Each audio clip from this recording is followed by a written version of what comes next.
Le diable m'a dit, à quel point tu m'aimes, John? J'ai répondu, je t'aime de tout ce que j'ai. Il m'a dit, il y a un homme sur le toit qui va essayer de t'agresser pour te voler. Il était 4h30 du matin. Il m'a dit, si tu le sacrifies pour moi, alors tu me montreras ton amour. Il a vu mes yeux.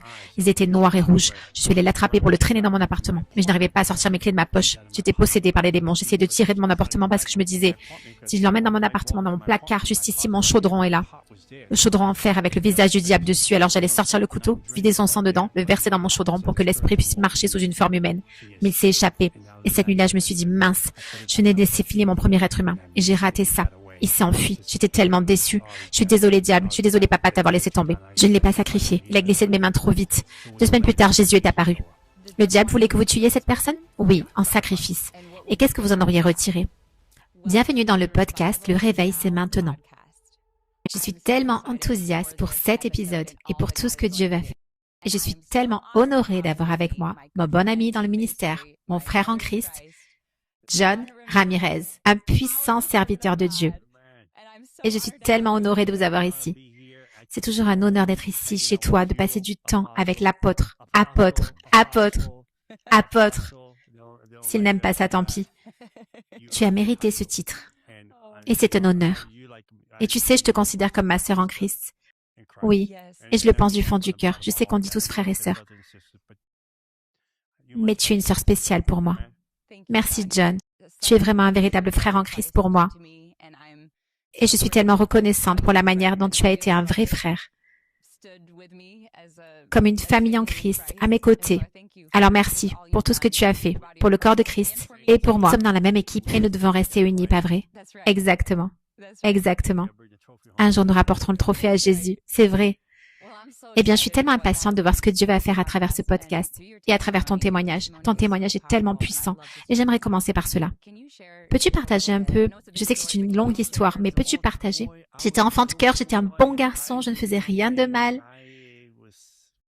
Non, je pense que l'une des choses extraordinaires, apôtre, c'est que ce n'est pas là où l'on commence qui compte, mais là où l'on termine, pas vrai? Parce que ton histoire est incroyable aussi. Tu as probablement grandi quelque part sur la côte Est. Nous avons parlé de l'endroit où tu as grandi.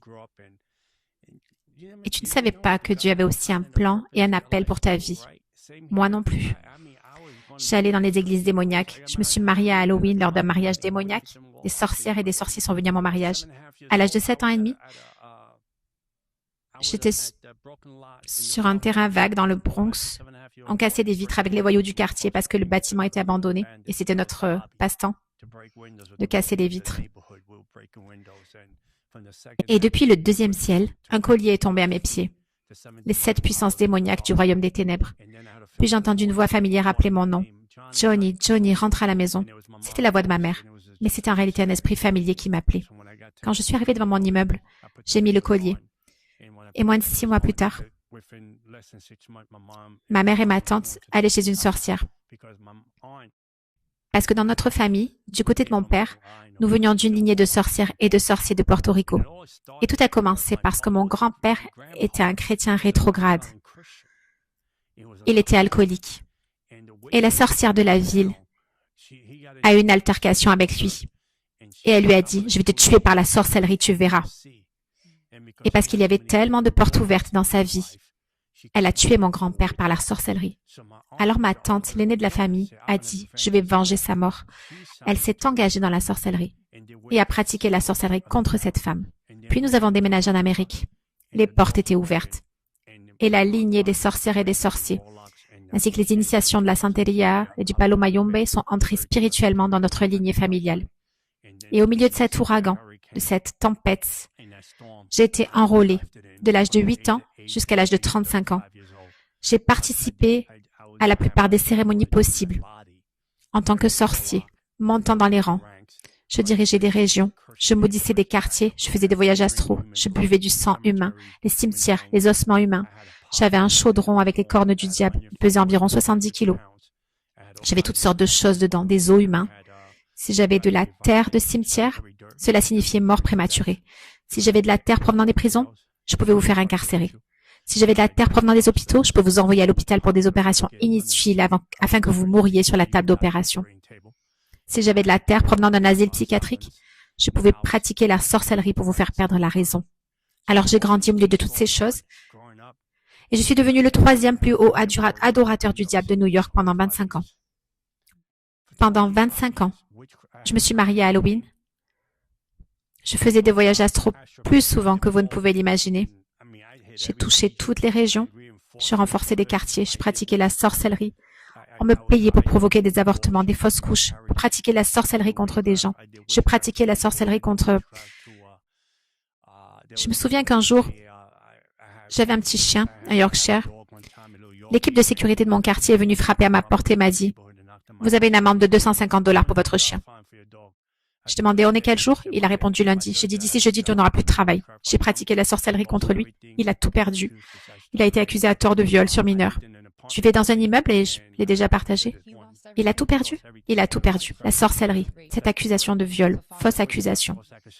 Alors j'ai envoyé un esprit impur contre lui.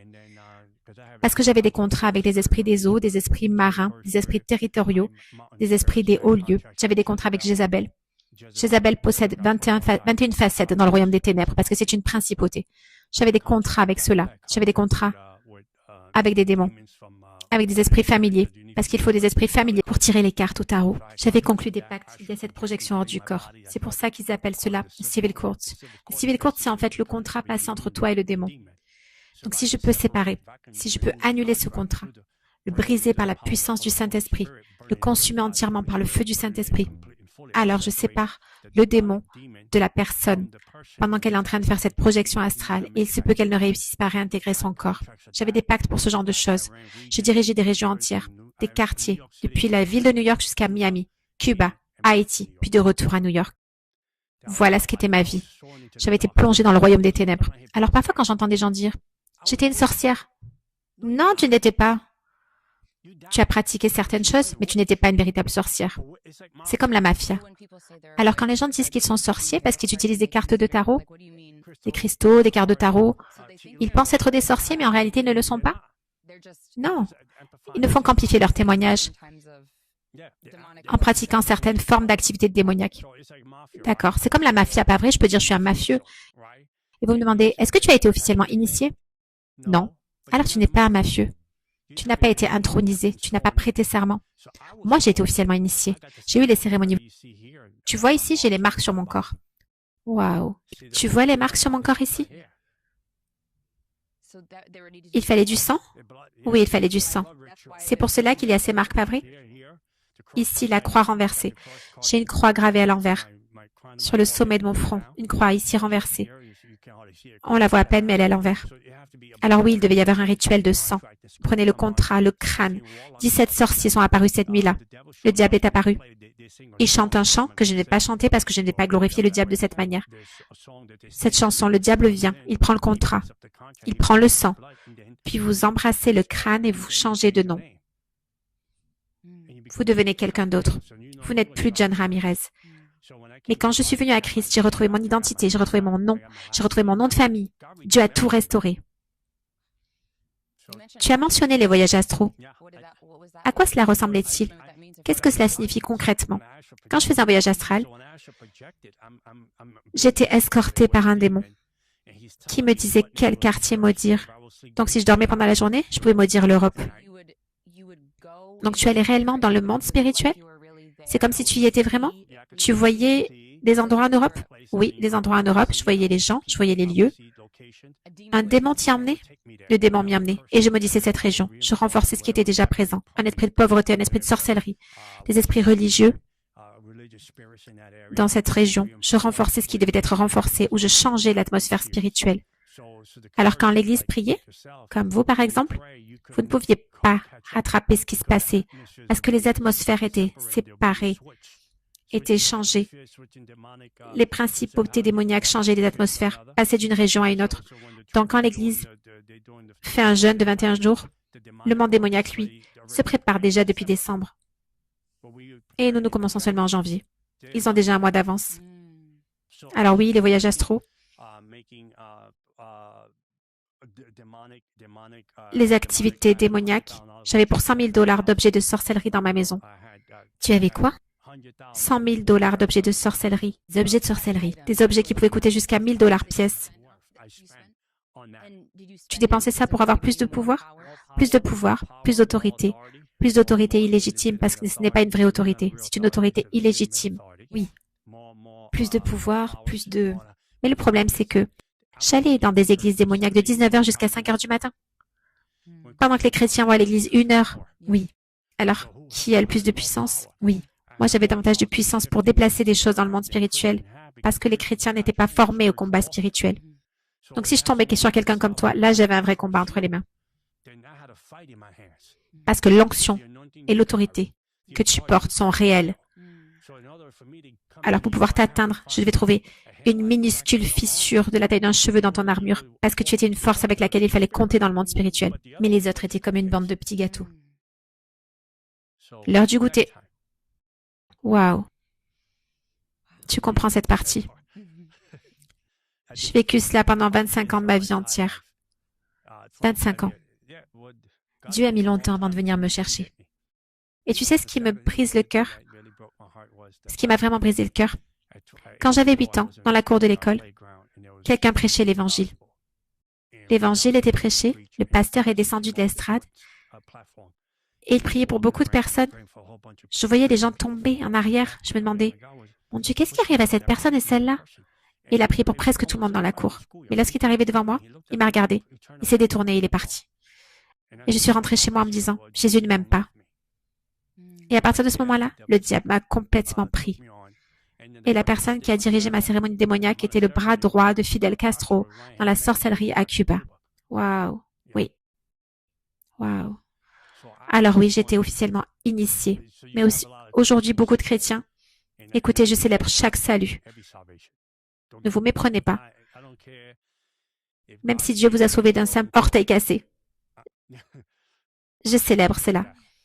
Mais certaines personnes amplifient leur témoignage en disant « J'étais une sorcière, j'étais ceci. » Non, tu as touché à ces choses, tu n'as jamais été officiellement initié.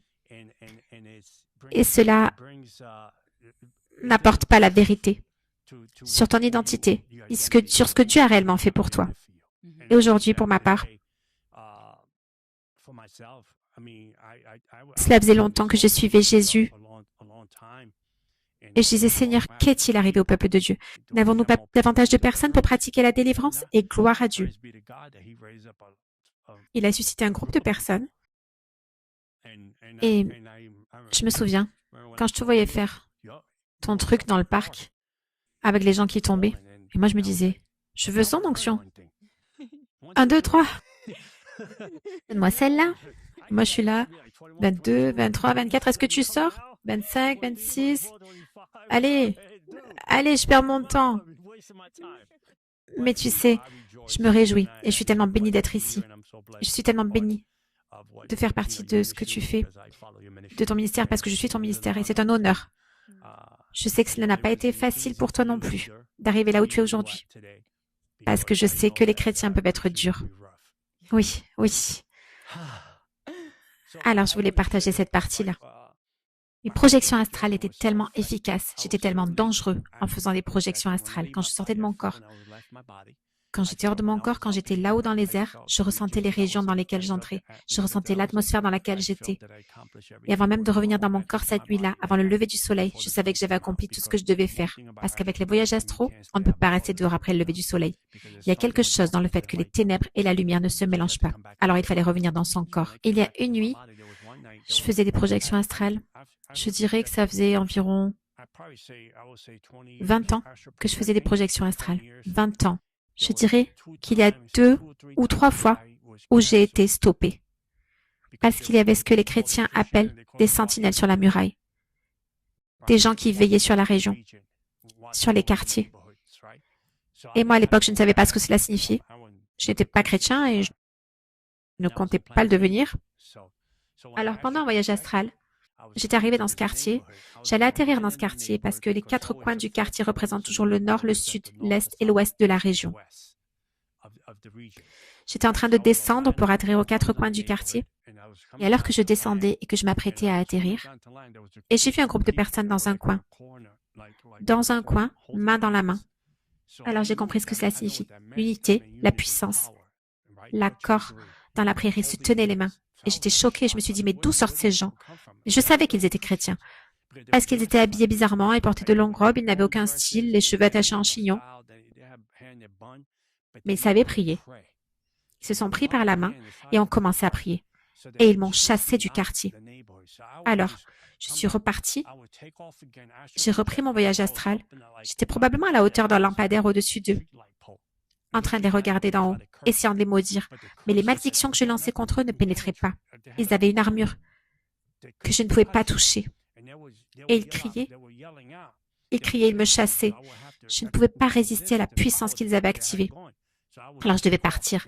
Je ne pouvais rien accomplir. Je devais revenir dans mon corps, frustré, en colère, parce que j'avais laissé tomber le diable.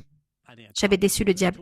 Cela m'est arrivé 2 ou 3 fois dans ces quartiers. Ces chrétiens, ces gens qui crient Alléluia, comme on les appelle, savaient prier. Ils connaissaient le combat spirituel. Ils savaient se tenir par la main et chasser les ténèbres hors du quartier. Et j'étais tellement surpris. C'était tellement vivant, tellement clair. Je me disais, waouh, ils ont quelque chose qui peut rivaliser avec ce que j'ai. Parce qu'ils m'ont renvoyé dans mon corps, je n'avais pas le choix. Mais un jour, je sortais de mon immeuble. Je vivais dans le Bronx, à Parkchester. Je sortais et j'ai entendu du bruit, la musique, des rythmes. J'ai dit, qui joue cette saleté dans mon quartier? Parce que c'était ma région, c'était mon territoire. Je possédais ce territoire dans le monde spirituel. Parce que ce que vous possédez dans le spirituel, vous le possédez dans le naturel. Donc pour moi, ce territoire m'appartenait. Je sors et j'entends cette musique, Alléluia. Des gens qui jouaient de la musique chrétienne, mais avec des sons de rap au milieu. Je suis allée au coin de la rue et j'ai vu ces jeunes, 17, 18, 19 ans, dans le coin.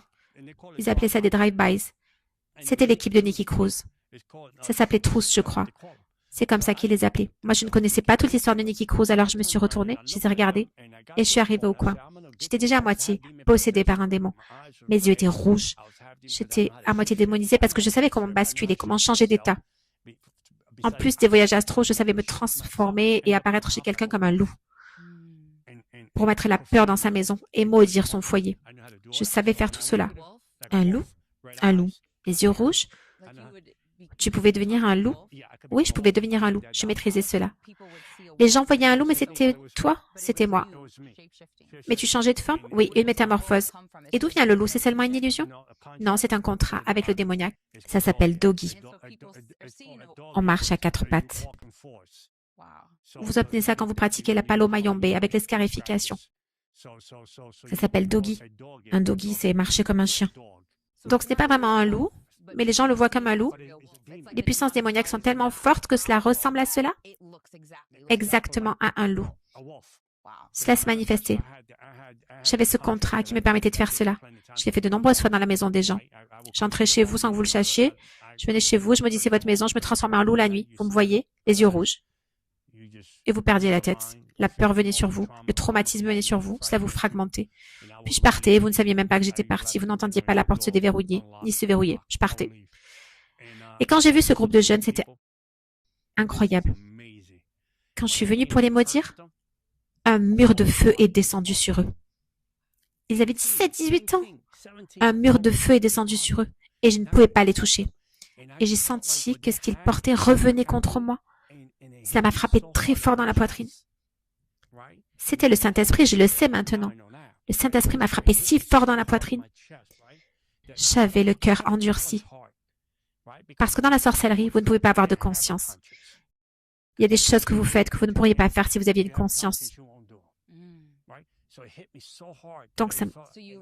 Donc vous étouffez votre conscience? En fait, vous effacez votre conscience. Vous effacez votre conscience. Vous justifiez les raisons pour lesquelles vous pratiquez la sorcellerie contre telle personne. Parce qu'elle est mauvaise et qu'elle mérite cette sorcellerie. Elle mérite de faire une fausse couche, elle mérite que je mette un esprit d'avortement ou de fausse couche pour tuer l'enfant dans le ventre. Parce que l'enfant représente l'Église de Jésus-Christ. Alors je faisais cela, où je me disais, je dois peut-être briser leur mariage parce que cette personne est mauvaise. J'avais donc une manière de justifier mes attaques démoniaques contre la vie des gens. La justification diminuait et minimisait ma conscience. Elle étouffait cette pensée. J'ai de la peine pour eux. Pourquoi est-ce que je fais cela? Ils ont une famille, ils ont des enfants. Les seules personnes contre qui je ne faisais pas de sorcellerie, c'était les enfants. C'était ma limite. Je ne voulais pas faire cela. D'autres sorciers pouvaient le faire? Oui, d'autres sorciers le faisaient. Mais ce n'était pas votre domaine. Non, ce n'était pas ma tasse de thé. Votre rôle. Oui, c'était ma limite. Si vous touchiez un enfant, alors je faisais de la sorcellerie contre vous.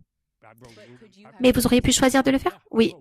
Cela montre donc qu'il vous restait encore une conscience? Oui, il me restait une conscience à ce sujet. Je ne pouvais pas l'étouffer complètement. Je me souviens qu'une fois, ma femme de l'époque, j'étais dans la vingtaine, c'est à ce moment-là que je me suis mariée. Nous étions tous les deux dans la sorcellerie. Elle m'a dit, ma sœur emmène ta fille à Disneyland. Nous n'étions plus ensemble à ce moment-là. J'ai dit, ma fille n'ira pas à Disneyland, je ne veux pas qu'elle parte avec ta sœur. Elle a répondu, ma sœur y va, tu ne peux rien y faire. J'ai dit, d'accord, tu vas voir. Alors j'ai envoyé un esprit de sorcellerie contre sa sœur. Et elle a fait une fausse couche. Ma fille n'est pas partie. Parce qu'elle a fait une fausse couche. Il y a une autre fois où je vivais dans un appartement loué. La femme qui me l'avait loué me l'avait en réalité sous-loué. Mais je ne le savais pas. Je croyais qu'elle me le louait directement. Des hommes jamaïcains sont venus à 3 heures du matin en frappant à ma porte. Je vivais dans un appartement en terrasse. Ils avaient des dreadlocks, c'était des sorciers.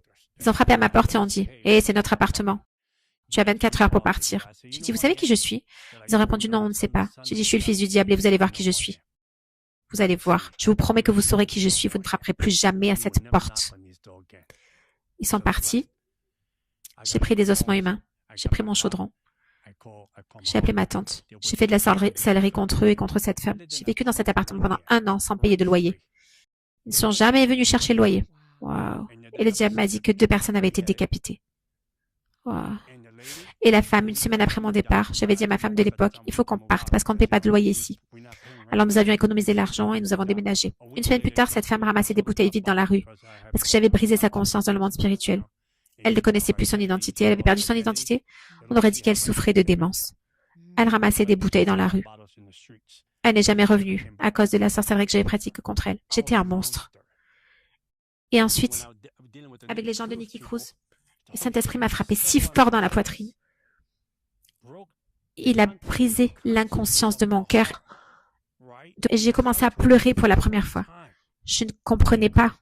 Je me disais, pourquoi est-ce que je pleure? J'ai l'impression que quelqu'un m'aime. Et je me disais, je ne peux pas laisser cela me pénétrer parce que je ne veux pas être aimée. Si je suis aimée, je perds le combat. Si quelqu'un m'aime, alors je montre une faiblesse. Et ce jour-là, j'ai perdu ce combat. Dans cette situation avec Nicky Cruz, j'ai perdu le combat contre eux. Quand vous perdiez un combat, est-ce que vous étiez puni? Je n'étais pas puni, mais j'étais couvert de honte. Parce que je n'arrivais pas à y croire. Puis ils sont montés dans une autre partie du quartier et je me suis dit, très bien, on va faire un deuxième round là-haut. Alors je les ai suivis là-haut. Et ils m'ont encore frappé comme une piñata dans le monde spirituel. Je suis rentrée chez moi, je n'arrivais pas à y croire. J'ai essayé de rassembler mes pensées. Qu'est-ce qui s'est passé? Pourquoi mes pratiques n'ont pas fonctionné? Pourquoi je n'ai pas réussi à leur envoyer ces choses? Pourquoi je ne les ai pas brisées dans le monde spirituel? Pourquoi ce mur de feu est-il descendu sur eux? Pourquoi ai-je été frappée si fort dans la poitrine que je ne pouvais plus respirer, mais qu'en même temps j'ai ressenti l'amour pour la première fois de ma vie? Mon père ne m'aimait pas. Ma mère était une femme brisée. Le diable m'aimait, du moins je voulais être aimée. Mais le diable ne peut pas vraiment vous aimer parce que vous êtes créé à l'image de Dieu. C'est la vérité. Tout cela, c'est un faux amour. Un amour de manipulation. Un amour contrefait. Tout cela se passait et puis, cette nuit, je revenais de boîte de nuit. J'ai garé ma voiture. J'étais à moitié possédée par un démon parce que j'allais dans les boîtes pour recruter des gens. C'était très facile. Je recrutais des chrétiens pour le royaume des ténèbres. Pas tout ce que j'avais à leur dire d'abord, c'est « Tu es dans le terrain de jeu du diable. Tu es sur un territoire illégal. Tu es dans une boîte de nuit. La musique joue. Tu es dans une boîte de nuit. » Je disais « J'ai quelque chose à te dire. » Ils répondaient « Comment ça, tu ne me connais pas ?» Je disais « J'ai un secret à te révéler. » Ils disaient « Comment ça, un secret? Je n'ai pas besoin de connaître un secret, tu ne me connais pas. » Je répondais « Mais si tu me donnes juste un moment, je peux te le dire. » D'accord, dis-moi. Bam, porte ouverte. Tu me donnes un droit légal. Donc aujourd'hui, quand des sorcières viennent vers moi, je dis « Non, laisse-moi parler en premier. » Je pose d'abord les bases, je définis le champ de bataille. Je vais prendre l'avantage sur toi. Parce que je ne vais pas te laisser me parler pour que j'entre en accord avec toi et que j'ouvre des portes. Donc cette nuit-là, quand je suis revenue du club, le diable m'a dit « À quel point tu m'aimes, John ?» J'ai dit « Je t'aime comme jamais. Je t'aime avec tout ce que j'ai. » Il m'a dit « Il y a un être humain sur le toit. Une personne qui va essayer de t'agresser pour te voler. » Il était 4h30 du matin. Il m'a dit « Si tu le sacrifies pour moi, alors tu me montreras que tu m'aimes. » Je suis montée par l'ascenseur. Ma porte était ici et la porte de l'autre côté, là où l'homme se cachait. Il devait mesurer 1m90, 1m93. Il se cachait là. Il portait un treillis militaire. J'étais à moitié possédée par un démon parce que je savais marcher à moitié possédée, semi-conscient dans le démoniaque, comme un hybride, moitié humain, moitié possédé. Je savais fonctionner comme cela. Quand je suis arrivée à la porte, j'ai vu l'homme, j'ai voulu l'attraper. Il a vu mes yeux, ils étaient rouges, intenses, noirs. Je suis allée l'attraper pour le traîner dans mon appartement. Mais je n'arrivais pas à sortir mes clés de ma poche parce que j'avais bu. J'étais un peu ivre. Mais j'étais aussi possédée par un démon. J'essayais de le tirer dans mon appartement. Parce que je me disais, si je l'amène dans mon appartement, dans mon placard juste ici, mon chaudron est là. Le chaudron en fer avec le visage du diable, les cornes du diable. Je montrerai une photo dans mon livre. J'allais sortir le couteau, le frapper à la jugulaire, vider son sang là, lui couper les bras, lui couper les jambes et les mettre dans mon chaudron. Pour que les esprits marchent sous forme humaine. Mais il s'est échappé. Et cette nuit-là, j'ai dit, mince. J'aurais pu avoir mon premier être humain. Et je l'ai raté, il s'est enfui. Je suis tellement déçue, je suis tellement désolée, diable. Je suis désolée, papa, est-ce que je t'ai laissé tomber? Je l'aurais sacrifié. Il a glissé de mes mains trop vite. 2 semaines plus tard, Jésus est apparu. Alors, raconte-moi cela. Jésus est donc apparu 2 semaines plus tard? Mais avant ça, tu disais que le diable voulait que tu tues cette personne. Oui, sacrifice, par loyauté. Et qu'est-ce que tu aurais reçu en échange? Voilà le point que les gens manquent souvent. Les gens disent, comme à Hollywood, ils disent, si quelqu'un à Hollywood sacrifie un être humain, il reçoit plus de puissance. Non, ce n'est pas ça. Ce n'est pas ça, le sacrifice humain. Ce n'est pas le sacrifice humain ni le sang humain qui te donne plus de puissance. Ce qui te donne plus de puissance, parce que le diable copie en parallèle le royaume de Jésus. Qu'est-ce qui vous donne plus d'onction? Qu'est-ce qui vous donne plus d'autorité en Christ? C'est la consécration, le temps que tu passes avec lui. C'est ta loyauté envers le Seigneur, ta loyauté envers l'appel. Tu as un zèle et une faim de servir Christ. Tu ne le fais pas par obligation. Tu le fais parce que tu le veux. Tu le fais parce que tu es amoureuse de Jésus. Tu le fais parce que tu sais que tu lui dois tout. Lui ne te doit rien. C'est pour cela que tu sers Christ. C'est pour cela que Dieu peut te confier l'onction. Dieu peut te confier l'autorité. Dieu peut te confier les clés du ciel. Il peut te confier cela parce que tu lui as montré, Seigneur, je suis à toi, je suis pour toi. Tu vois, c'est ce que le diable veut. Le diable ne cherche pas d'abord le sacrifice. Le sacrifice est secondaire. Ce n'est pas la réalité primaire. Ce que le diable veut, c'est jusqu'où peux-tu être loyal, jusqu'où peux-tu m'être fidèle, à quel point m'aimes-tu, à quel point veux-tu m'adorer. C'est cela que le diable veut. Le diable veut la même chose que ce que nous donnons à Jésus. Parce qu'il veut se sentir comme Jésus, mais il ne peut pas être Jésus parce qu'il n'y a qu'un seul Jésus.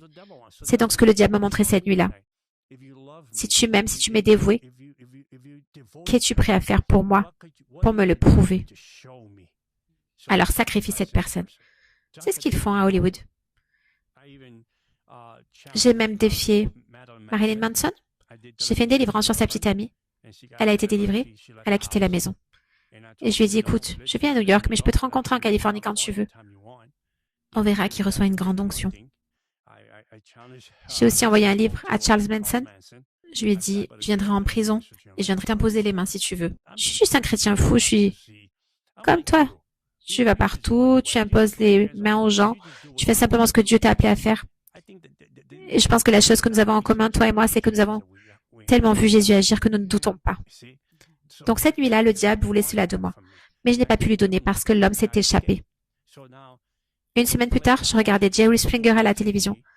Je revenais du New, j'avais recruté des gens. Et j'ai entendu la voix de Dieu pour la première fois en 25 ans. Une voix audible dans mon appartement du Bronx, au milieu de 179 immeubles. Et il connaissait mon adresse. Et il m'a dit, je suis un adorateur du diable.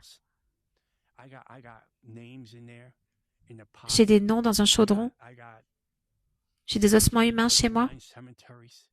J'ai de la terre de 9 cimetières, j'ai de la terre de partout représentant la mort prématurée, la mort, l'avortement, tout cela était là-dedans. J'avais pratiqué la sorcellerie contre tellement de gens, j'avais détruit tellement de vies par la sorcellerie. J'avais brisé l'identité de personnes, installé de fausses identités dans des foyers. Je faisais toutes ces choses aux gens. Pour la première fois, j'entends cette voix. Je suis assis devant la télé. Je reviens du New, j'avais recruté des gens pour le royaume des ténèbres dans différentes boîtes de nuit de New York. J'avais l'habitude de fréquenter une boîte qui s'appelait le Limelight. C'était un club d'adorateurs du diable sur la 20e rue et 6e avenue. Je suis assis là et j'entends cette voix dire, « Mon fils, je viens bientôt. Qu'est-ce que tu vas faire de toi-même » Et apôtre. C'est cette partie qui m'a vraiment bouleversée, qui a secoué mon monde. Je connais la voix du diable. Je connais la voix des démons, des principautés, des esprits des eaux, des esprits marins, des esprits territoriaux, des esprits familiers. Je connaissais toutes ces voix démoniaques comme le fond de ma poche. Mais cette voix-là ressemblait à un ruisseau d'eau, mais tout en portant une autorité capable d'ébranler l'univers. Je regardais sur le côté et tout le ciel dans mon appartement était en feu. Et j'ai vu des gens dans mon appartement courir comme s'ils étaient en feu. Et c'est biblique, c'est dans la Bible. Mais moi, j'avais jamais lu cela dans la Bible. Alors je suis revenue à moi et j'ai dit, oh non, c'est de la folie. À ce moment-là, je sortais avec une fille qui était rétrograde dans sa foi. J'ai raconté cette vision à ses parents. Ils m'ont dit, oh, Jésus t'appelle. J'ai dit, il m'appelle pas, il appelle la mauvaise personne. Parce que moi, je ne vais pas devenir un fanatique du Jésus. Je ne veux pas devenir comme vous, les gens qui crient Alléluia.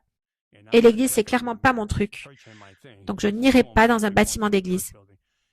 Ils m'ont invité à l'église. Ils m'ont dit, pourquoi tu n'aiderais pas à l'église? J'ai demandé la permission au diable. J'ai dit, est-ce que je peux aller à l'église avec eux? J'aimais bien cette fille. Et c'était pratique comme relation parce que je n'avais même pas besoin de déplacer ma voiture. On vivait dans le même quartier. Ça économisait de l'essence. Alors, je me suis dit, je vais passer du temps avec elle. On est allé à l'église. La première fois, le diable a dit oui. Il a dit, ce sont des chrétiens, tu peux y aller. La deuxième fois, j'ai demandé au diable. Il m'a dit, ok, vas-y. La troisième fois, je me suis dit, je vais pas demander au diable puisqu'il m'a déjà dit que je pouvais y aller. Donc, j'y vais. Je suis allée à l'église. Et le diable est apparu dans l'église. J'étais assis là. Et j'ai entendu la voix du diable dire, qu'est-ce que tu fais ici?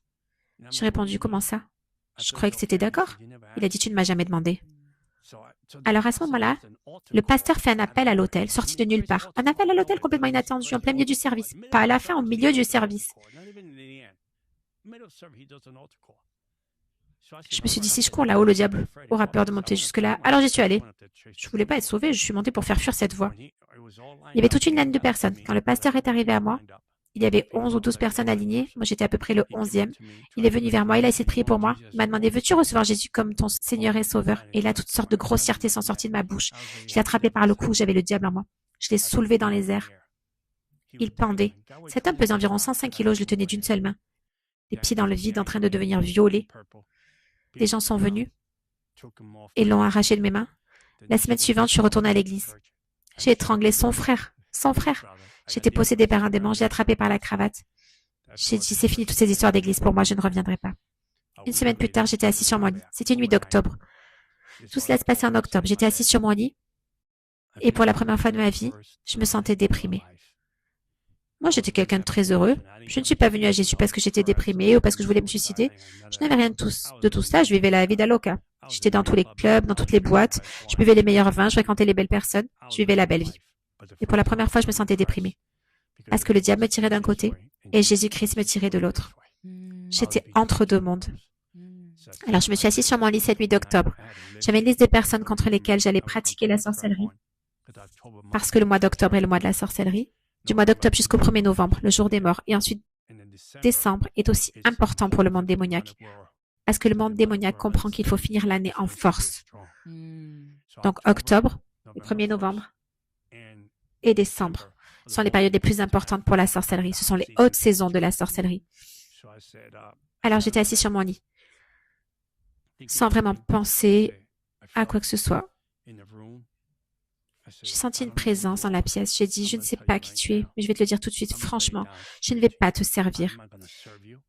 Je ne sais pas comment il t'appelle, Jésus, ou peu importe comment il t'appelle, ça m'est égal. Je ne vais pas devenir chrétien. Je vais mourir sorcier. Je suis prêt à mourir sorcier. Si l'enfer est ma destinée, qu'il en soit ainsi. Mais je ne vais jamais te servir. Tu es passé à côté de moi quand j'avais 8 ans. Ma mère se faisait battre. Et tu n'es jamais venu. Mes frères et moi avions faim et tu n'es jamais venu. Nous portions les mêmes vêtements, la même veste, le même manteau à l'école pendant 3 ans. On se moquait de nous et tu n'es jamais venu. Alors laisse-moi tranquille. Mon père est plus grand que toi, donc laisse-moi tranquille. Et là, j'ai commencé à tomber. Je perdais connaissance. Puis j'ai dit, mais c'était vraiment pas mes mots. Mais si tu es plus grand que mon papa, montre-le-moi cette nuit. Et je suis mort sur place. J'étais dans un train qui allait vers l'enfer à toute vitesse. Dans le train, on ne pouvait pas voir les visages des gens. Il y avait une terreur immense. Nous allions vers un endroit d'où nous ne reviendrons jamais. Et Jézabel était dans le train. Elle parlait des langues démoniaques. Traître, traître, tu es un traître. Je ne comprenais pas pourquoi elle me disait cela. Parce que j'avais un contrat avec Jézabel. Je me disais, pourquoi elle me dit cela? Nous avons un contrat ensemble.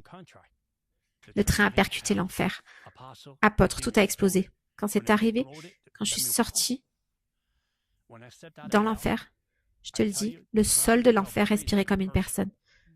Le sol de l'enfer, quand tu marches dessus, c'est comme si tu marchais sur le ventre de quelqu'un. Il respire comme une personne. J'ai commencé à marcher vers la porte. J'ai vu mon cousin là-bas. Je lui ai dit, qu'est-ce que tu fais ici? Pourquoi je suis ici? Il m'a répondu, je ne sais pas, John, va simplement par là, je ne sais pas quoi te dire. Et mon cousin était encore vivant sur terre. Mon cousin est sorcier. Plus tard, Dieu m'a dit qu'il n'entrerait jamais au ciel. Et sa mère a renoncé au ciel 1 mois avant de mourir. Elle a renoncé au don du salut. Elle était tellement prophétique dans le démoniaque. Ma tante. Et écoute bien cette partie. Et je termine avec cela. Elle était tellement prophétique dans le démoniaque que si je l'avais emmenée à l'église, habillée comme une chrétienne, et que je l'avais laissée prophétiser, 9 chrétiens sur 10 auraient pensé qu'elle avait le Saint-Esprit. C'est pour cela qu'aujourd'hui, quand je vois des gens qui se disent prophètes, mais qui ont un esprit de divination, je sais que ce n'est pas le Saint-Esprit. J'ai même prêché dans leurs églises. Oui, j'ai prêché dans ces églises et je sais qu'ils opèrent avec un esprit de divination. Et pourtant, toi, tu fais l'œuvre de Dieu et eux te traitent de sorcière. Pense à cela. Toi, tu portes l'onction. Tu portes le Saint-Esprit.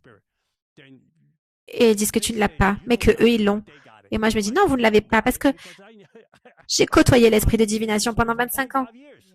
Je connais la différence entre le vrai, l'original et la contrefaçon.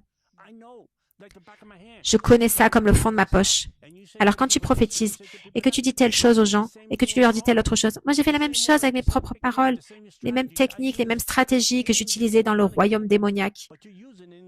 Mais eux les utilisent dans l'église de Jésus-Christ. Alors en arrivant en enfer, la peur de l'enfer s'est enroulée autour de moi comme un python. Et quand cette peur t'étrangle, elle souffle sur toi comme une personne, la terreur elle-même. Et je courais. Je n'arrivais pas à trouver la sortie. Puis le diable est apparu. Et il m'a dit, je t'ai aimé. Je t'ai dit que tu étais mon fils. Je t'ai donné tout ce que tu voulais. Je t'ai élevé au 3e rang. Je t'ai donné tous les pouvoirs. Je t'ai montré les 21 voies du royaume des ténèbres, les 21 voies des différentes religions, comment je piège les gens. Et tu vas me quitter. Tu vas parler de moi au monde entier. Tu vas leur dire comment je piège l'humanité, comment j'opère, comment je fonctionne. Tu vas leur révéler les méthodes et stratégies que j'utilise pour piéger les gens à travers différentes pratiques occultes, yoga, New Age, tout cela. Tu vas dire aux gens, tu vas le dire, je dois te tuer. Tu me brises le cœur. Il me disait cela et au moment où il a voulu m'attraper, une grande croix en bois ancienne, énorme, est apparue entre lui et moi. Il est entré en contact avec elle et il est tombé. Alors j'ai couru plus profondément dans l'enfer, puis il est revenu une autre fois. Cette fois, il est apparu avec des cornes et des ailes, haut de plus de 4 mètres. Il m'a dit, je dois te détruire, tu ne me laisses pas le choix, malgré tout l'amour que j'ai pour toi. Quand il a voulu m'attraper, la croix sur laquelle Jésus a été suspendu est apparue. Elle était haute et large, elle portait des traces de sang. Il l'a touché, il est tombé. Dieu m'a remis dans mon corps, comme un éclair. J'ai eu l'impression de ressusciter dans mon appartement. Et c'était la seule chance que Dieu me donnait, de me tourner vers lui. Mais c'est pas la prière du pécheur. J'ai simplement dit, Seigneur, je te suivrai, je laisse tout derrière moi. C'était ma prière du pécheur. C'était mon invitation, mon salut, mon chant d'adoration. C'était mourir en 1999, revenir à la vie et devenir un chrétien né de nouveau. Waouh! Et tous les ossements humains, toutes les affaires de sorcellerie, tous ces objets qui valaient parfois des centaines ou des milliers de dollars. Il a fallu qu'un couple âgé vienne. Ils ont fait 3 voyages différents avec un break, tu sais, les vieux breaks avec du bois sur les panneaux latéraux. Un de ces grands breaks familiaux avec un grand coffre. On l'a rempli 3 fois. Et on a tout jeté. Voilà la quantité de choses que j'avais chez moi. Et ensuite, il y a eu 30 jours de tourment.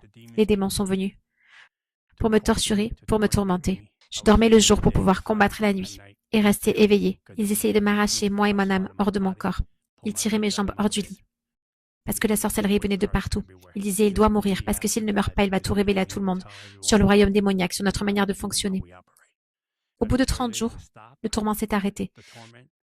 J'étais sur le point de devenir fou. Si cela avait duré plus de 30 jours, je pense que j'aurais craqué et perdu la raison. Le tourment de la sorcellerie qu'il m'infligeait. Et après ces 30 jours, je continuais à prier à l'église. Je levais les mains comme les autres. et je faisais du copier-coller de prières. J'entendais quelqu'un prier, puis une autre personne, puis encore une autre. Je coupais, je collais, je mettais tout ensemble pour faire croire que je savais prier. Je savais prier. J'étais passée de l'enfer à l'église. Je savais prier, ma sœur. Je savais prier. Mais cela m'a porté pendant ces 30 jours. Et je pense que la chose la plus incroyable pendant ces 30 jours, c'est que chaque fois que je mentionnais le nom de Jésus, tout cessait. À la fin, j'ai dit, Seigneur, j'avais arrêté de lui demander pourquoi il me tourmentait, parce qu'il ne répondait jamais. Et un jour, il m'a dit, tu veux que je te réponde maintenant? J'ai dit, à propos de quoi? Il a dit, pourquoi je les ai laissés te tourmenter? J'ai dit, je pensais que tu n'allais pas répondre parce que je te l'ai demandé tellement de fois et tu n'as jamais répondu. Il a dit, mais maintenant je suis prêt à répondre. J'ai dit, alors pourquoi tu les as laissés me faire cela alors que je t'avais donné ma vie? Il a répondu, je voulais voir à quel point tu m'aimes et à quel point tu me fais confiance. Ils ne poseront plus jamais la main sur toi. Et depuis, je combats le bon combat. Ça fait maintenant 25 ans que je sers Dieu. Depuis octobre dernier, 25 ans. Depuis octobre dernier, j'ai fait 25 ans avec le diable et 25 ans avec Jésus. Mais ces 25 ans avec Jésus, c'est incomparable. Ai-je été blessée? Oui. Est-ce que des choses sont arrivées dans ma vie? Oui. Mais tu sais quoi? Toi et moi, nous portons les marques de Jésus. Oui. Nous savons que nous sommes le fruit de l'œuvre accomplie à la croix. Oui. Paul a été ridiculisé. Jésus a été ridiculisé. Les apôtres ont été ridiculisés. Donc nous sommes en excellente compagnie. Oui, c'est vrai. Voilà en grande partie l'histoire de mon salut. C'est comme ça que je suis venue à Christ. J'ai tout laissé derrière moi. Par la grâce de Jésus. Je ne me suis jamais retournée. Je ne me suis jamais retombée en arrière. Je ne suis jamais retombée en arrière. J'ai été frappée durement par l'Église. Mais tu sais, c'est comme ça. L'Église est composée d'êtres humains. Oui. Ce n'est pas contre la chair et le sang. Il y a des choses qui se passent dans les coulisses. J'ai appris à aimer, à pardonner, à porter la croix, à continuer d'avancer. Et tu sais ce que Jésus m'a dit, apôtre? Garde les yeux sur moi, pas sur l'Église. Et c'est cela qui m'a gardé. Garder les yeux sur lui. Parce que moi, je savais ce qui était devant moi, mais lui savait ce qui m'attendait. Amen. Donc, tu as mentionné que tu avais dépensé environ 100 000 $. Est-ce que c'était bien ça, environ 100 000 $ dans la sorcellerie? Dans la sorcellerie, les cérémonies, les rituels, me raser la tête. J'imagine que quand tu es venu à Christ, tu as senti une conviction de tout donner au royaume de Dieu, n'est-ce pas? Comme contribuer financièrement, semer dans l'œuvre de Dieu. Je n'avais rien. Tu sais ce qui est fou? Tout ce que j'avais acheté, je l'avais acheté parce que les gens me demandaient de faire des cérémonies et j'étais payée. Les gens me demandaient de faire un rituel pour eux et j'étais payée. Les gens disaient fais de la sorcellerie pour moi et j'étais payée. Donc tout mon argent venait de la sorcellerie. La semaine où je suis venue à Jésus, voilà la partie un peu folle. Mon ami est venu me voir et m'a dit hey, à cette fille, elle va te payer 20 000 $ pour que tu fasses de la sorcellerie pour elle. Parce que je lui avais déjà fait de la sorcellerie auparavant, elle avait gagné son procès. J'avais complètement écrasé les avocats dans l'affaire.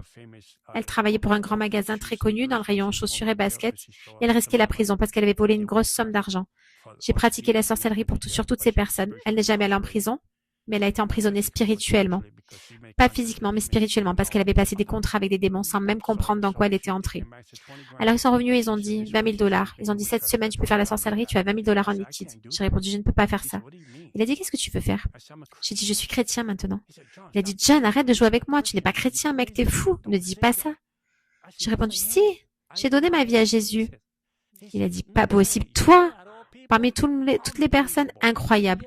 J'ai dit oui, regarde ma mère arrive dans la rue. En fait, je l'ai dit en espagnol. Et il lui a répondu, c'est Nora? C'est vrai? Et ma mère a dit, oui, il y a une semaine, il a donné sa vie à Jésus. Le gars s'est évanoui, il est tombé contre une borne à incendie. Et cette semaine-là, j'ai refusé 20 000 $. J'étais fauchée, je n'avais pas d'argent. Je n'avais rien.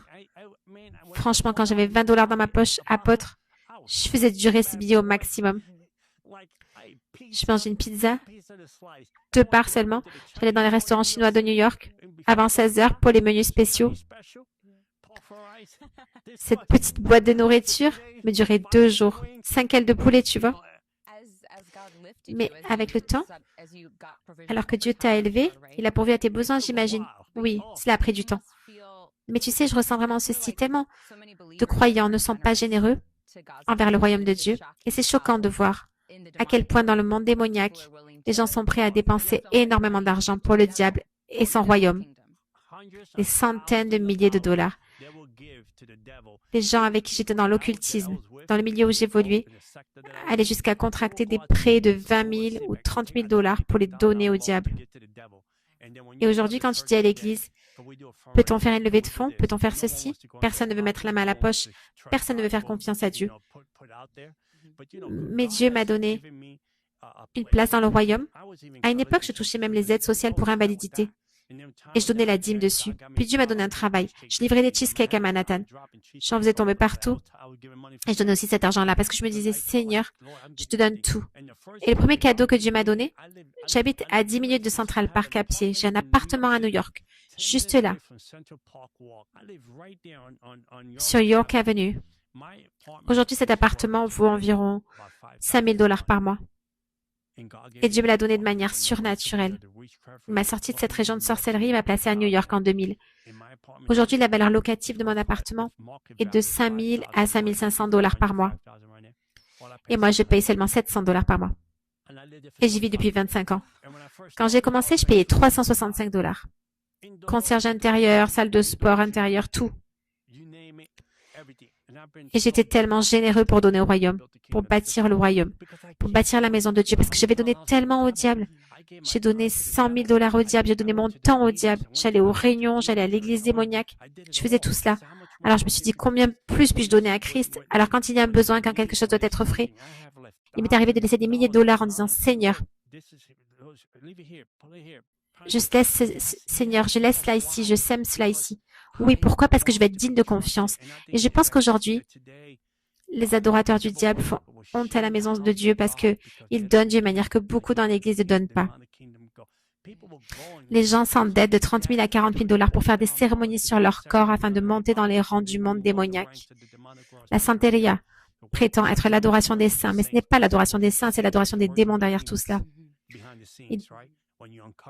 Ils dépensent parfois 20 000 ou 30 000 dollars pour une seule cérémonie. Et aujourd'hui, dans l'Église, les gens se demandent pourquoi ils ont un esprit de pauvreté ou de manque, ou pourquoi ils n'ont pas de promotion, ou pourquoi Dieu ne peut pas leur confier le transfert de richesse qui viendra un jour.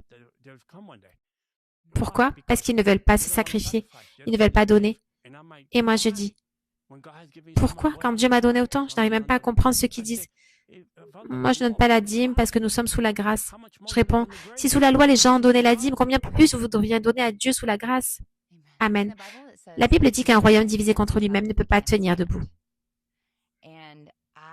Et je pense que le corps de Christ ne saisit pas pleinement la révélation de ce verset ni l'importance de l'unité. Il y a beaucoup d'opinions différentes dans le corps de Christ, beaucoup d'opinions différentes parmi les ministères concernant différentes doctrines dans le royaume. Mais nous recevons tous des révélations différentes. Certains ont un don et une plus grande révélation dans le prophétique. D'autres ont davantage un don et une révélation dans la délivrance. Et d'autres encore ont un don et une révélation pour l'enseignement. Mais aujourd'hui, ce qu'on voit souvent, c'est quelqu'un qui n'a pas le don du prophétique ou de la délivrance, dire que c'est faux simplement parce qu'il n'a pas cette révélation ou ce don. Alors qu'en réalité, il n'a simplement pas reçu cette révélation. Oh, ce n'est pas réel. Oui.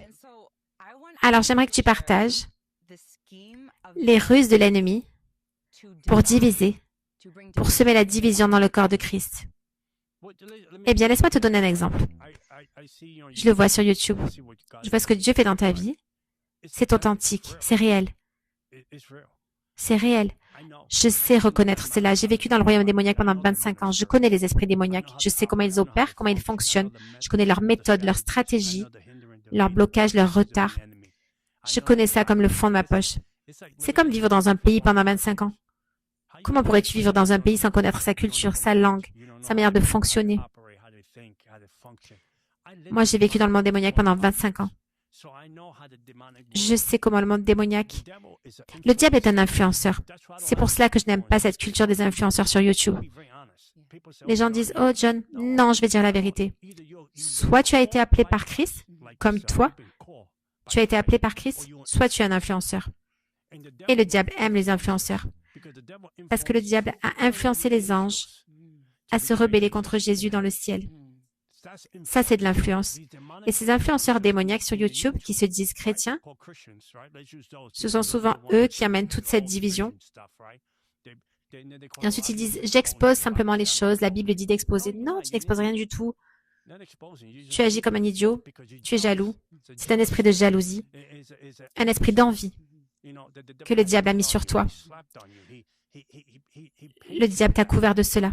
Alors maintenant, tu regardes quelqu'un comme toi, et parce qu'ils ne comprennent pas ce que tu portes, ils ne peuvent pas le saisir, ils ne voient pas la révélation de ce que tu portes, ils ne comprennent pas l'onction que tu portes, ils ne comprennent pas la responsabilité que tu portes, ils ne comprennent pas ce que cela t'a coûté pour arriver là où tu es aujourd'hui. Oui. Alors la meilleure chose qu'ils savent faire, c'est attaquer au lieu d'honorer. Le diable sait utiliser la division et la discorde dans le corps de Christ pour semer ces graines-là. Et ensuite, cela devient des commérages chrétiens. Ça devient des commérages chrétiens. Tu deviens la saveur du mois. En te sort du sachet, tu deviens le parfum du mois. Pendant ce temps-là, toi, tu es dehors à faire les affaires de Dieu. Je me souviens du moment où tu as été attaqué. Est-ce que je peux en parler? Oui, je me souviens de cette période. J'étais quelque part en train de prêcher lorsqu'un pasteur de Miami m'a appelé. Il m'a dit, tu sais ce qui se passe dans le ministère de délivrance? J'ai répondu, non, qu'est-ce qui se passe? Il m'a dit, il y a une jeune femme qui s'appelle Catherine Crick. J'ai répondu, non, je la connais pas. Il a dit, elle fait des choses dans les parcs. J'ai dit, envoie-moi une vidéo, je vais regarder. Il m'a envoyé une vidéo, je l'ai regardée et j'ai dit, elle est authentique, je peux voir l'onction dans sa vie, je vois l'empreinte de Dieu sur sa vie. J'ai dit, elle porte quelque chose d'Esther, un esprit de combattante. Elle peut s'avancer comme Esther, apporter le salut, la guérison et la délivrance aux gens. Mais elle peut aussi entrer dans le camp du diable, arracher les gens et combattre le bon combat. Je peux le voir. Je suis venue dans ton église avec ma femme et pendant ce temps-là, d'autres ministères parlaient contre toi. Mais en réalité, ils devenaient simplement la bouche du diable. Et ce qui m'a le plus marqué, c'est le charisme spirituel que tu portes. Tu n'es pas entré dans ce combat de stupidité. Tu as laissé cela entre les mains de Dieu. Oui. Et moi, je me suis demandé, qui va prendre sa défense? Qui va se lever pour dire quelque chose? Alors, je l'ai fait. Ces ministères de délivrance ne sont pas contents de moi, ils ne m'invitent plus à leurs réunions, ils ne m'invitent plus à leurs podcasts. Mais je m'en fiche, je ne vis pas selon l'opinion des gens, je vis selon la vérité de Dieu. Dieu m'a dit de me lever, de parler pour toi. Dieu m'a dit de me lever, d'intervenir et de combattre pour toi.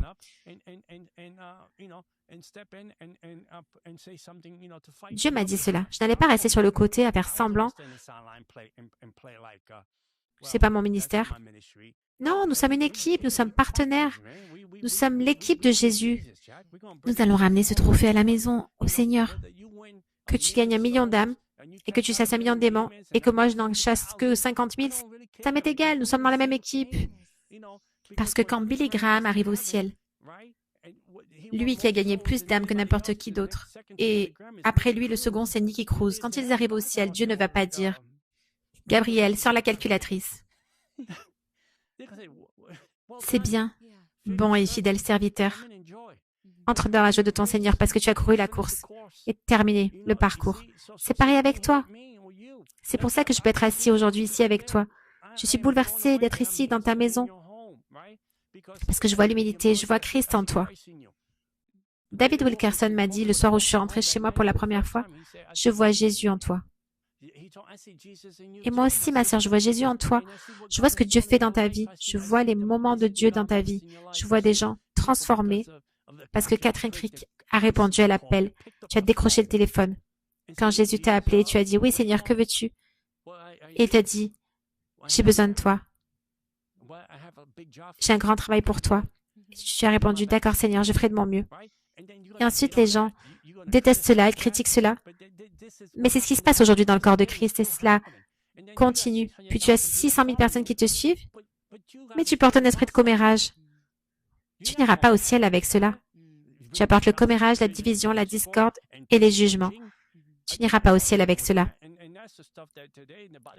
Et quand j'étais dans l'adoration du diable, nous pouvions avoir un désaccord avec quelqu'un ou un conflit, mais ensuite, nous buvions un coup ensemble, nous passions du temps ensemble, nous faisions de la sorcellerie ensemble contre d'autres personnes et nous réglions cela rapidement. Alors que dans le royaume du Seigneur Jésus-Christ, il y a tellement de division, de discorde, de haine, d'envie.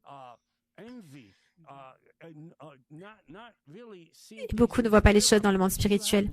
Ils regardent simplement avec des yeux naturels. Ils ne voient pas que cette jeune femme devant moi est en train de faire pour le Seigneur, son appel, son but, sa destinée, l'histoire que Dieu est en train d'écrire avec sa vie. Et il y a cette lutte continuelle simplement parce que certains veulent paraître importants.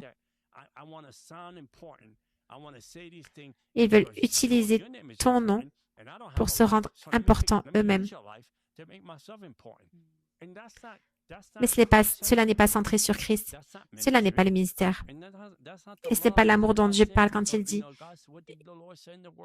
Ils reconnaîtront que vous êtes mes disciples et l'amour que vous avez les uns pour les autres. » C'est comme cela que ça devrait être. Alors oui, j'ai dénoncé ces gens-là, je les ai appelés par leur nom, je m'en fiche.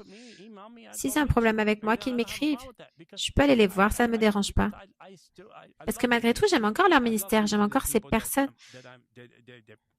qui se sont attaquées à toi. Je les aime toujours, j'ai fait beaucoup de choses pour eux. Même l'un d'eux, avec qui j'ai souvent servi dans le ministère, disait toujours dans son émission, John est le seul qui ne prend jamais mon offrande. Parce que je disais, non, nous sommes dans la même équipe, tu n'as rien à me donner.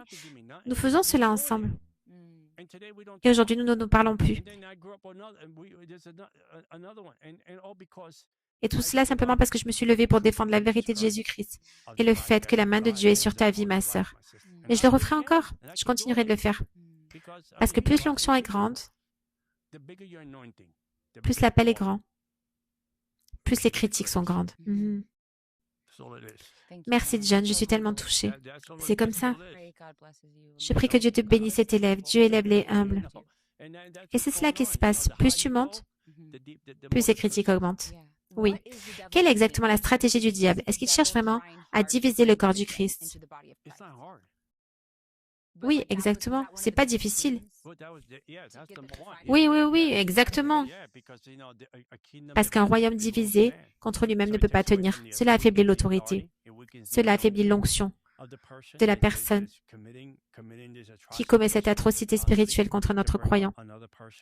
Le diable comprend que s'il peut conquérir en divisant, s'il peut séparer les gens spirituellement comme il le fait aujourd'hui, aujourd'hui, tu le vois sur tous les réseaux sociaux. Personne ne prêche vraiment le véritable évangile. Personne ne chasse les démons. Mais tout le monde a quelque chose à dire. Sauf qu'ils ne disent rien de vrai parce qu'il n'y a aucune vérité derrière leurs paroles. Alors, les plans, les stratégies, les lois du diable fonctionnent de manière très efficace sur les réseaux sociaux. Parce que beaucoup de gens qui s'appellent chrétiens sur les réseaux sociaux, je vois tes réseaux sociaux. Je te vois aux Philippines. Je te vois au Brésil. Quand tu fais tes podcasts, je vois que tu mets toujours Jésus au premier plan. Je ne vois jamais t'arrêter pour parler contre quelqu'un ou critiquer quelqu'un. Ce n'est pas en toi. Tout ce qui sort de toi, c'est du bon fruit. Cela édifie. Cela construit les gens. Tu rends Jésus attirant pour les personnes autour de toi, même celles que tu ne sais pas être en train de regarder. Alors quand certaines personnes apportent ce poison, ce christianisme toxique, elles deviennent la bouche de l'ennemi. Elles n'apportent rien, elles n'exposent rien. Parce que la Bible dit de restaurer son frère avec douceur. La Bible dit d'aimer son frère. Même Paul, lorsqu'il parlait de celui qui avait péché sexuellement avec sa belle-mère, j'ai oublié dans quel évangile il avait commis un péché. Plus tard, il a dit restaurez ce frère, aimez ce frère, ramenez-le, encouragez-le. Mais aujourd'hui, le corps de Christ est divisé à cause des doctrines de ceux qui veulent avoir raison ou paraître plus intelligents.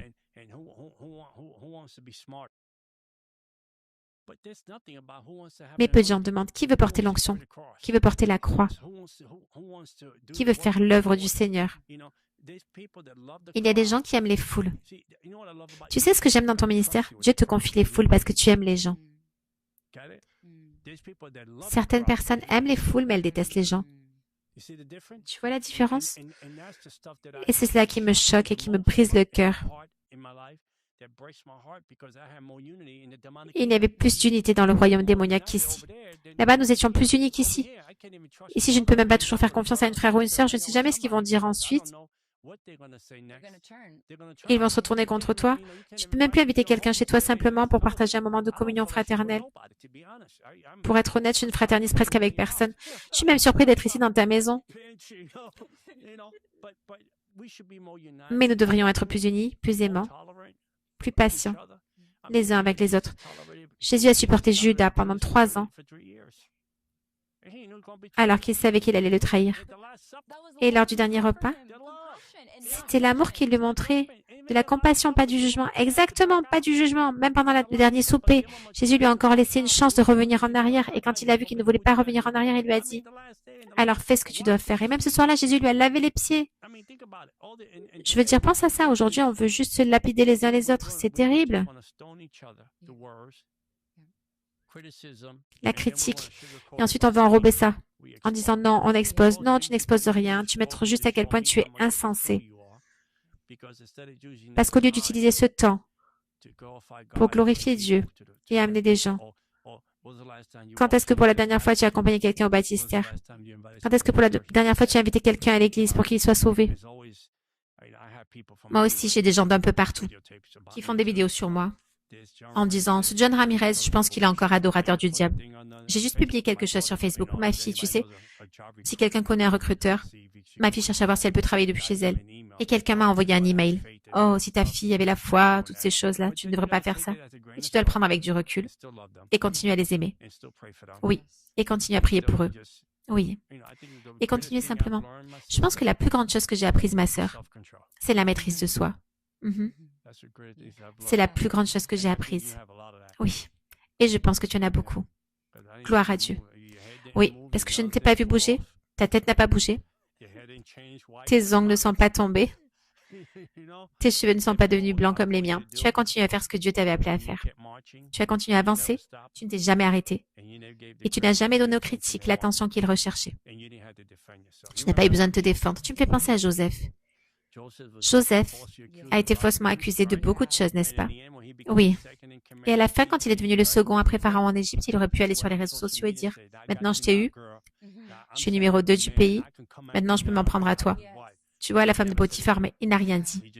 Il a simplement continué à faire ce que Dieu l'avait appelé à faire. Oui. Et je pense qu'il a pardonné ses frères. Il a aussi pardonné à ses frères et il les a bénis. Il a dit ce que vous avez prévu pour le mal, Dieu l'a changé en bien. Donc je pense que c'est ton cœur. Gloire à Dieu. Et regarde ce que Dieu a fait avec toi maintenant. Ce que Dieu fait avec toi maintenant. Regarde ton ministère qui s'élève. Je veux dire, tu as tellement de personnes dans ces stades qu'on ne peut même pas les compter.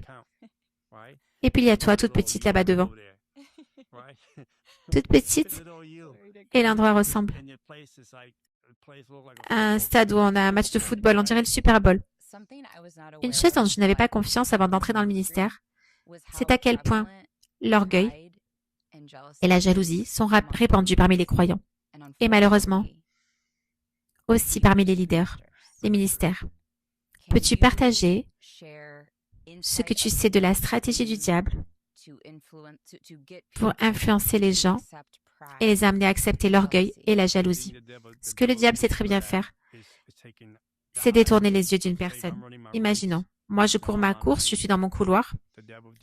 Le diable me distrait pour me faire quitter mon couloir des yeux et mettre mes yeux sur toi pour regarder comment toi tu cours dans ton couloir. Et quand je vois ce que tu fais, tu prospères, tu avances, tu es béni, alors le diable dit à la personne, pourquoi tu ne peux pas être comme elle? Toi aussi tu as payé un prix. Pourquoi tu n'as pas ce qu'elle a? Pourquoi tu n'as pas les grands stades? Pourquoi tu n'as pas les contrats de livres? Pourquoi tu ne passes pas à la télévision comme elle? Tu es meilleur qu'elle. Tu connais plus de versets qu'elle. Tu connais mieux la Bible qu'elle. Tu es là depuis plus longtemps qu'elle. Pourquoi est-ce que c'est elle qui est promue? Pourquoi c'est elle qui reçoit toutes ces bénédictions alors que toi tu es loin derrière? Tu vois? C'est ça là dans ma tête. C'est un mauvais quartier. 10 000 pensées peuvent surgir ici. Si tu ne fais pas entrer le Saint-Esprit dans ce mauvais quartier, ça va exploser. Et les gens commencent à penser, mais pour qui elle se prend? Pourquoi elle parle comme ça? Pourquoi elle agit comme ça? Pourquoi elle s'habille comme ça? Pourquoi elle croit qu'elle est extraordinaire? Ils ne te connaissent même pas. Des suppositions. Les esprits de fausses accusations commencent à se lever et à dire des choses. Puis ta bouche devient la bouche de l'ennemi. Et maintenant, tu as une voix, mais cette voix n'est plus celle du Saint-Esprit. C'est une voix de condamnation contre cette personne. Et c'est ce que le diable fait dans l'esprit des gens. Pourquoi tu ne peux pas être comme elle? Pourquoi elle reçoit les meilleures choses? Pourquoi est-elle promue? Pourquoi est-elle bénie? Pourquoi elle a un livre? C'est toi qui devrais avoir ça. Et cela se joue aussi parce que les gens se sentent comme le fils prodigue. On parle toujours du fils prodigue, celui qui a quitté la maison et fait ce qu'il a fait. Mais le plus dangereux, ce n'était pas le prodigue, c'était lui, il est revenu à la maison. Le plus dangereux, c'est celui qui était resté dans la maison, le frère religieux. Il était toujours dans la maison, il était toujours dans l'église, mais c'est lui qui avait la haine, l'envie, la jalousie. C'est le frère aîné qui avait vraiment des problèmes. C'est lui qui avait besoin de délivrance. Quand son frère est revenu, il n'a pas pu le célébrer. Quand la musique jouait, il n'a même pas reconnu l'adoration, parce qu'il avait tellement de haine et de colère dans le cœur. Pourquoi tu ne m'as jamais donné ça? J'étais avec toi tout ce temps, tu ne m'as jamais donné le veau gras, tu ne m'as jamais donné l'occasion de faire la fête avec mes amis. C'est ça le corps de Christ aujourd'hui en grande partie. Au lieu de nous honorer les uns les autres comme nous le faisons maintenant. Tu fais des choses beaucoup plus grandes que moi. Et pourtant, je suis là depuis plus longtemps que toi.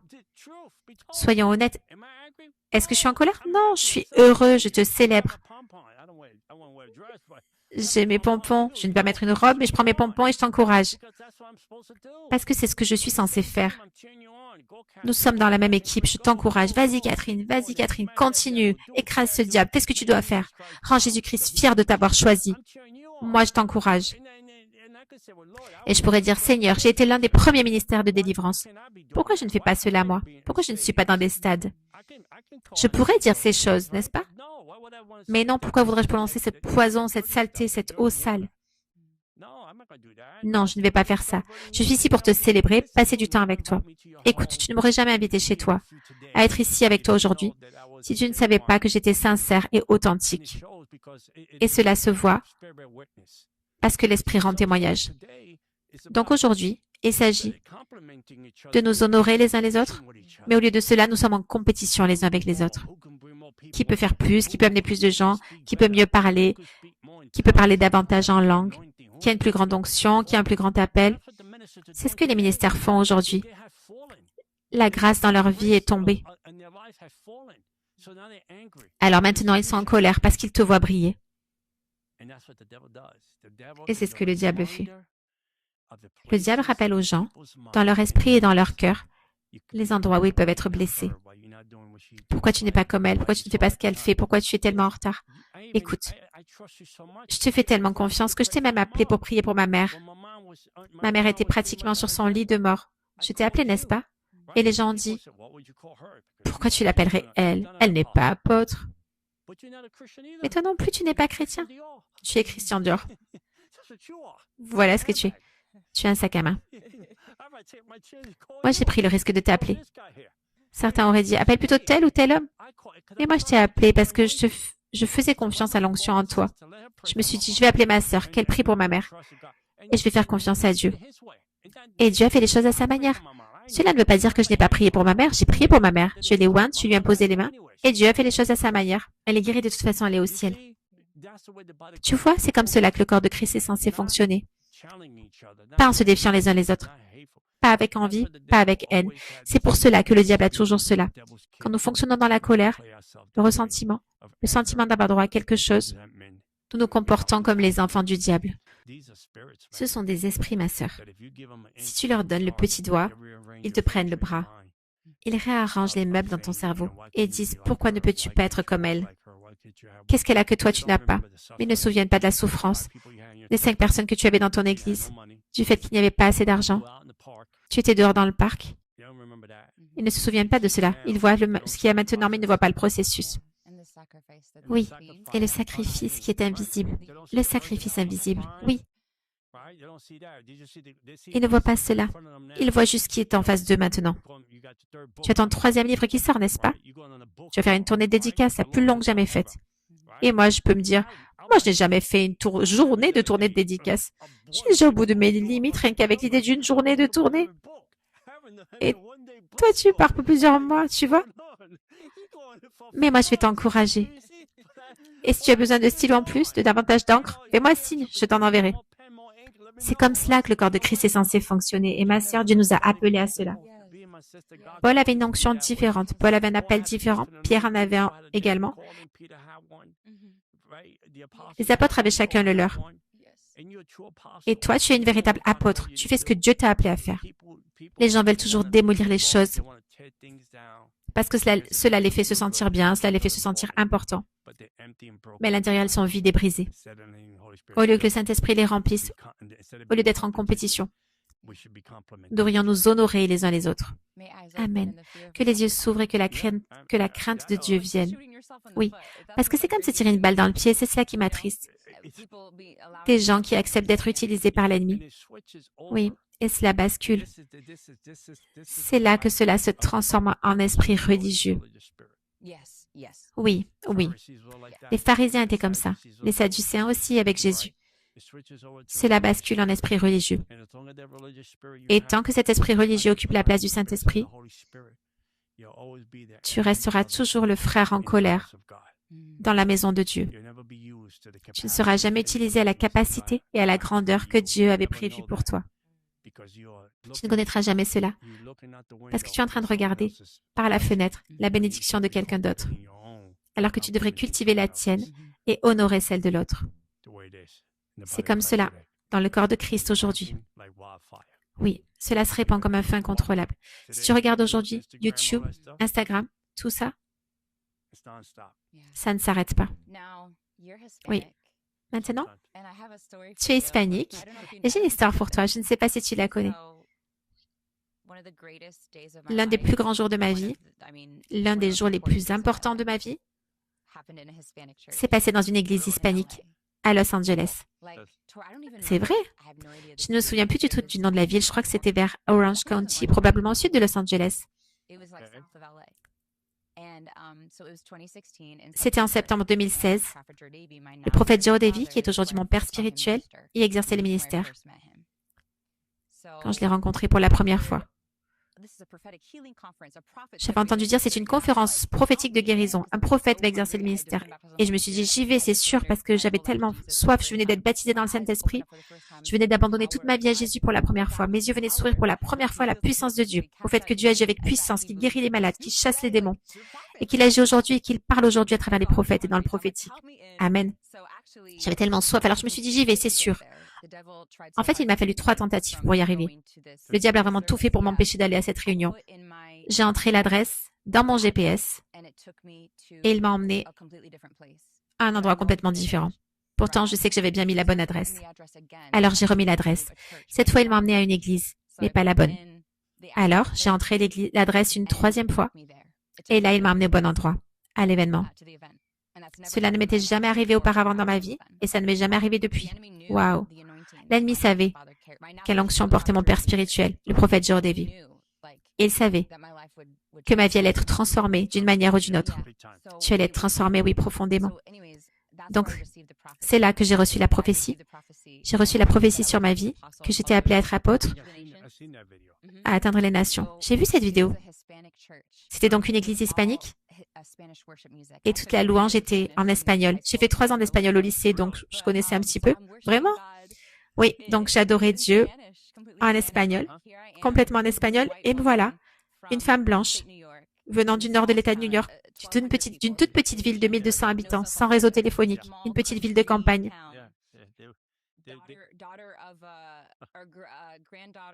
Petite fille d'un producteur laitier. Voilà qui je suis. Et donc me voilà, cette femme blanche, venue d'une petite fille du nord de l'État de New York, à Los Angeles, dans une culture différente. Je suis là dans une église hispanique. Et le prophète qui prophétise mon appel sur ma vie, celui qui exerçait le ministère là-bas, est noir. Et il vient d'Afrique, de Tanzanie. C'est tellement beau, c'est tellement prophétique que j'ai reçu cette prophétie là-bas. Ma vie a changé pour toujours. J'ai été dirigée dans l'appel de Dieu au milieu de ce mélange de cultures en adorant Dieu tous ensemble. Cette unité. Tu sais, je pense que ce qui est tellement unique là-dedans, ce moment tellement voulu par Dieu, c'est que Dieu t'a placé là. Tu aurais pu être dans une église blanche, entièrement blanche, et cela aurait semblé normal. Mais Dieu t'a conduit dans une église hispanique, un frère venu d'Afrique, une femme blanche. Il a tout rassemblé. Et il a fait en sorte que cela arrive. Oui, Dieu seul pouvait faire cela. Oui, au ciel, il y aura toutes les couleurs. Nous ne serons pas séparés. Nous serons tous ensemble. Et nous verrons chacun comme égal et tout aussi beau. C'est comme cela que nous nous verrons les uns les autres au ciel. Et nous devrions nous voir comme cela maintenant, n'est-ce pas? Nous sommes tous faits à l'image de Dieu, toutes les couleurs. Tous les jours, nous devrions être comme cela. Tu vois, quand tu viens à Dieu, il n'y a plus de culture, il n'y a plus de nationalité. Nous sommes des gens du royaume. Oui, nous sommes des gens du royaume. Nous avons la pensée du royaume, pas vrai? Nous ne sommes plus liés à la terre, des gens qui ont la pensée du royaume. Alors pourquoi nous ne pouvons pas vivre ainsi? Pourquoi chaque jour ne pourrait-il pas être vécu avec la pensée du royaume? Trouver une manière d'honorer un autre frère, trouver une manière d'honorer une autre sœur, trouver une autre manière d'élever le ministère de quelqu'un d'autre. Parce qu'en bénissant le ministère de quelqu'un d'autre, je vais partager quelque chose en 30 secondes. Ma fille m'a appelé, je n'aime pas dire cela, mais je vais le dire rapidement. Elle me disait, papa, aujourd'hui, je pense que je vais me suicider. Je suis tellement déprimée, je traverse ceci, je traverse cela. Il y a des années, ma fille traversait des moments très difficiles et je disais, Seigneur, je suis là, je ne peux pas courir pour aller voir ma fille, je fais l'œuvre que tu m'as appelé à faire. Et le Seigneur me disait, si tu prends soin de ma maison, je prendrai soin de ta maison. Alors je faisais des appels à l'hôtel. Je me levais et je disais, Seigneur, que tous les enfants viennent, je priais pour eux, je les consacrais à Dieu. S'ils étaient assez grands, je leur disais de donner leur vie à Jésus. J'ai fait cela dans tellement d'églises. Et Dieu disait, si tu prends soin de mon peuple, je prendrai soin de ta fille. Et aujourd'hui, ma fille et moi, nous sommes extrêmement proches. Ma fille ne s'est jamais suicidée. Elle ne s'est jamais fait de mal. Merci Seigneur, gloire à Dieu. Et tu vois, j'ai pris soin de la maison de Dieu. Donc si tu veux que ta maison soit bénie, bénis le ministère de quelqu'un d'autre. Prononce la vie sur le ministère de quelqu'un. Tiens-toi aux côtés de cette personne dans son ministère. N'écoute pas ce que les autres ont à dire, surtout quand c'est négatif. Parce que si tu juges d'avance, tu ne connais pas la personne, tu ne connais pas son appel, tu ne sais pas ce qu'elle a traversé, tu ne sais pas quel sacrifice elle a dû faire, tu ne sais pas ce qu'elle a dû laisser derrière elle pour prendre la croix. Tu ne sais rien de tout cela. Alors pourquoi est-ce que tu parles? Pourquoi est-ce que tu parles dans l'ignorance? Apprends à connaître la personne. Écris-lui, dis-lui comment es-tu entré dans le ministère. Connecte-toi avec cette personne parce que Dieu nous a placés ensemble sur la terre pour être unis. Et les gens ne veulent pas cela. Moi, je le veux. Je suis ici aujourd'hui. Et je suis profondément reconnaissant que tu m'as invité aussi aujourd'hui. J'aimerais te demander, tu vois, dans un pays comme l'Amérique, où nous vivons, il y a tellement de cultures différentes, tellement de couleurs de peau différentes. Mais il est rare de voir l'expérience que j'ai vécue dans cette église avec toutes ces couleurs de peau et ces cultures réunies. Et c'est justement ce que j'aime dans cette histoire. Parce que c'était un moment voulu par Dieu. Mais ce que je veux dire, c'est qu'aux États-Unis, par exemple, il y a beaucoup de séparation. Même dans les églises, on ne voit pas souvent ce mélange. Oh non, on ne le voit pas. Alors je vais te demander, est-ce que tu crois que c'est une stratégie de l'ennemi d'influencer les gens à penser, oh, ils sont différents, leur culture est différente, elle n'est pas aussi bonne que la nôtre. Reste avec les tiens. Leur couleur de peau n'est pas aussi belle que la nôtre. Reste avec les tiens, reste dans ton propre milieu. Le monde est entré dans l'Église. Le racisme est réel. L'ethnocentrisme est réel. Mais en Christ, nous n'avons pas besoin d'avoir du racisme dans le corps de Christ. Imagine si j'avais été influencée par le racisme ou l'ethnocentrisme et que je n'avais pas reçu cette prophétie du prophète George Davy qui vient d'Afrique. Où serais-je aujourd'hui? Où serais-je maintenant? Je vendrais des burgers. Les gens passent à côté. Oui, Dieu a placé une révélation en mon père spirituel, par exemple. C'est un trésor. Dieu a placé des trésors, des secrets du royaume, des clés du royaume, dans des choses faibles et folles. Oui, absolument. Dans ceux qui sont les derniers, qu'il fera devenir les premiers. Mais nous passons souvent à côté des derniers. Et très souvent, nous nous plaçons au-dessus des autres, alors que Dieu a mis en eux des bénédictions pour nous, parce que nous devons faire preuve d'humilité. Quand nous faisons preuve d'humilité, alors nous pouvons voir. Ah, il y a des secrets du royaume à travers ce vase. Oui, absolument. Tu sais ce qui est fou? Les gens passent à côté des moments voulus par Dieu. Il y a des gens qui sont tellement en retard, qui n'atteignent jamais la terre promise, leur appel, leur destinée, comme toi tu as atteint la tienne. Aujourd'hui, tu vis ton but et ta destinée. Dieu ne t'a jamais conçu ni appelé à vivre autre chose que ce que tu fais aujourd'hui. Parce que tu n'as pas été arrêté ni piégé par des pensées comme « Je vais dans une église hispanique, pourquoi j'irai là-bas, je suis blanche. Il y a un homme africain là-bas, pourquoi j'irai voir un Africain alors que je peux aller dans une église blanche à Orange County ou à Beverly Hills? » Probablement morte spirituellement, mais tu aurais pu y aller. Et Dieu a dit « Non, j'ai un moment prévu par moi, ton moment avec Dieu est ici. » C'est pour cela que tu t'es perdu 3 fois. Pense à cela, le diable savait, je dois la retarder, la frustrer pour qu'elle fasse demi-tour et rentre chez elle. Parce qu'il savait que ce qui t'attendait là-bas allait changer sa vie, allait amener le but et la destinée dans ta vie. Et toi, tu es passé au-delà du fait que c'était une église hispanique. Tu es passé au-delà du fait que tu allais voir un Africain. Amen. Tu es passé au-delà du fait que tu t'étais perdu 3 fois parce que tu étais plus déterminé que le diable. Amen. Tu étais plus déterminé que le diable. Tu as dit, peu importe, je ressens quelque chose dans mon cœur, quelque chose dans mon esprit. C'est pour cela que j'aime Times Square Church à New York. J'y suis allée pendant plus de 12 ans et je la regarde encore parfois en ligne quand je ne peux pas y aller parce que je voyage. Il y a 122 nationalités dans cette église. 122 nationalités, c'est incroyable. À Times Square Church, il y a 122 nationalités. Pense à cela. Des gens de toutes les cultures, de tous les arrière-plans, de toute position sociale, adorant ensemble dans la maison de Dieu. Un morceau du ciel. On ne se dit pas, oh, cet homme est indien, cet homme est noir à côté de moi, regarde ce portoricain derrière moi, regarde cette personne devant moi. Non, il y a 122 nationalités et nous servons et adorons Dieu tous ensemble. Waouh! Je suis heureux et tellement fier de toi parce que tu as appuyé sur l'accélérateur. Tu as regardé devant toi parce que ce qui t'attendait ce jour-là était plus grand que ce que tu laissais derrière toi. Amen. Amen. Dans le visage du diable. Maintenant, ce que j'ai vu comme l'un des plus grands obstacles quand les gens passent à côté de ce que Dieu veut leur donner, du plus de Dieu, de tout ce que Dieu veut pour eux. Quand ils passent à côté de sa volonté, de leur liberté et du fait de marcher dans leur destinée. Ce que je vois dans le ministère aujourd'hui, ce qui bloque le plus les gens, c'est l'esprit de religiosité. Le fait de ne pas être ouvert à ce que Dieu fasse une chose nouvelle et à ce qu'il utilise des personnes d'une manière plus grande que tout ce que nous avons vu auparavant et d'une manière différente de ce que nous avons connu. Voir des délivrances est tellement rare aujourd'hui. Alors les gens voient la délivrance et sont effrayés. Ils trouvent ça bizarre simplement parce qu'ils n'y sont pas habitués. Mais c'est dans la Bible. Mais c'est dans la Bible, je ne comprends pas. Je ne comprends pas cette partie. Il est écrit que Jésus a chassé plus de démons que n'importe qui. Les apôtres ont chassé des démons plus que n'importe qui. Alors pourquoi aujourd'hui ne faisons-nous pas ce que Papa faisait, ce que Papa nous a appris à faire? Je ne comprends pas, je ne comprends pas. Donc je vois que le plus grand obstacle pour les gens, c'est l'esprit de religiosité. Ils sont comme les pharisiens et disent « Oh, c'est bizarre, nous n'avons jamais vu cela avant, c'est nouveau, c'est différent. » Des miracles, tu es sûr que ce sont des miracles? Peut-être que c'est de la sorcellerie, blablabla. Donc pour résumer, l'esprit de religiosité et cette division à cause de l'orgueil, c'est le plus grand obstacle que j'ai vu chez les croyants. Ils ne reçoivent pas tout ce que Dieu a pour eux. Ils ne sont pas puissamment utilisés par Dieu. Et au lieu de cela, ils sont utilisés par le diable. Alors, est-ce que tu dirais que ces choses-là sont comme des coups du diable? C'est ce que j'allais te demander. Est-ce que tu dirais, même avec les 25 années que tu as vécues, que ce sont parmi les plus grandes stratégies du diable? Le diable est religieux. Le diable est un esprit religieux. Il n'a pas d'onction, il n'a pas d'appel, il n'a pas de but, il n'a pas de destinée. Il est simplement un esprit religieux qui crée toutes les religions pour que les gens le suivent. Il a une carte de route religieuse qui mène à lui parce que c'est cela qu'il veut. Un esprit religieux. C'est pour cela que tu as des gens dans l'islam, esprit religieux, des gens dans le bouddhisme, esprit religieux, des gens dans l'hindouisme, esprit religieux, mais sans onction.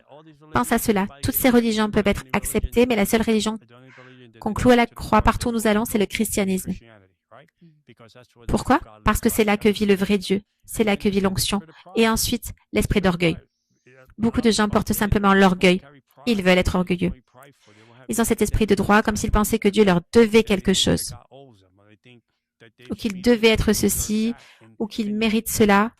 Et tout cela apporte de l'encombrement spirituel dans leur vie. Cela apporte du chaos spirituel dans ta vie. Tu n'auras pas cru ce que Dieu a pour toi. Tu n'auras pas ce que Dieu a pour toi et tu te couperas toi-même de ce que Dieu a prévu pour toi. Quand tu arriveras au ciel, Dieu passera le DVD de ta vie et te montrera que tu aurais pu faire de plus grandes choses que John Ramirez ou Catherine Crick. Tu aurais pu faire de plus grandes choses, mais tu as laissé l'orgueil et cet esprit religieux voler ton but et ta destinée.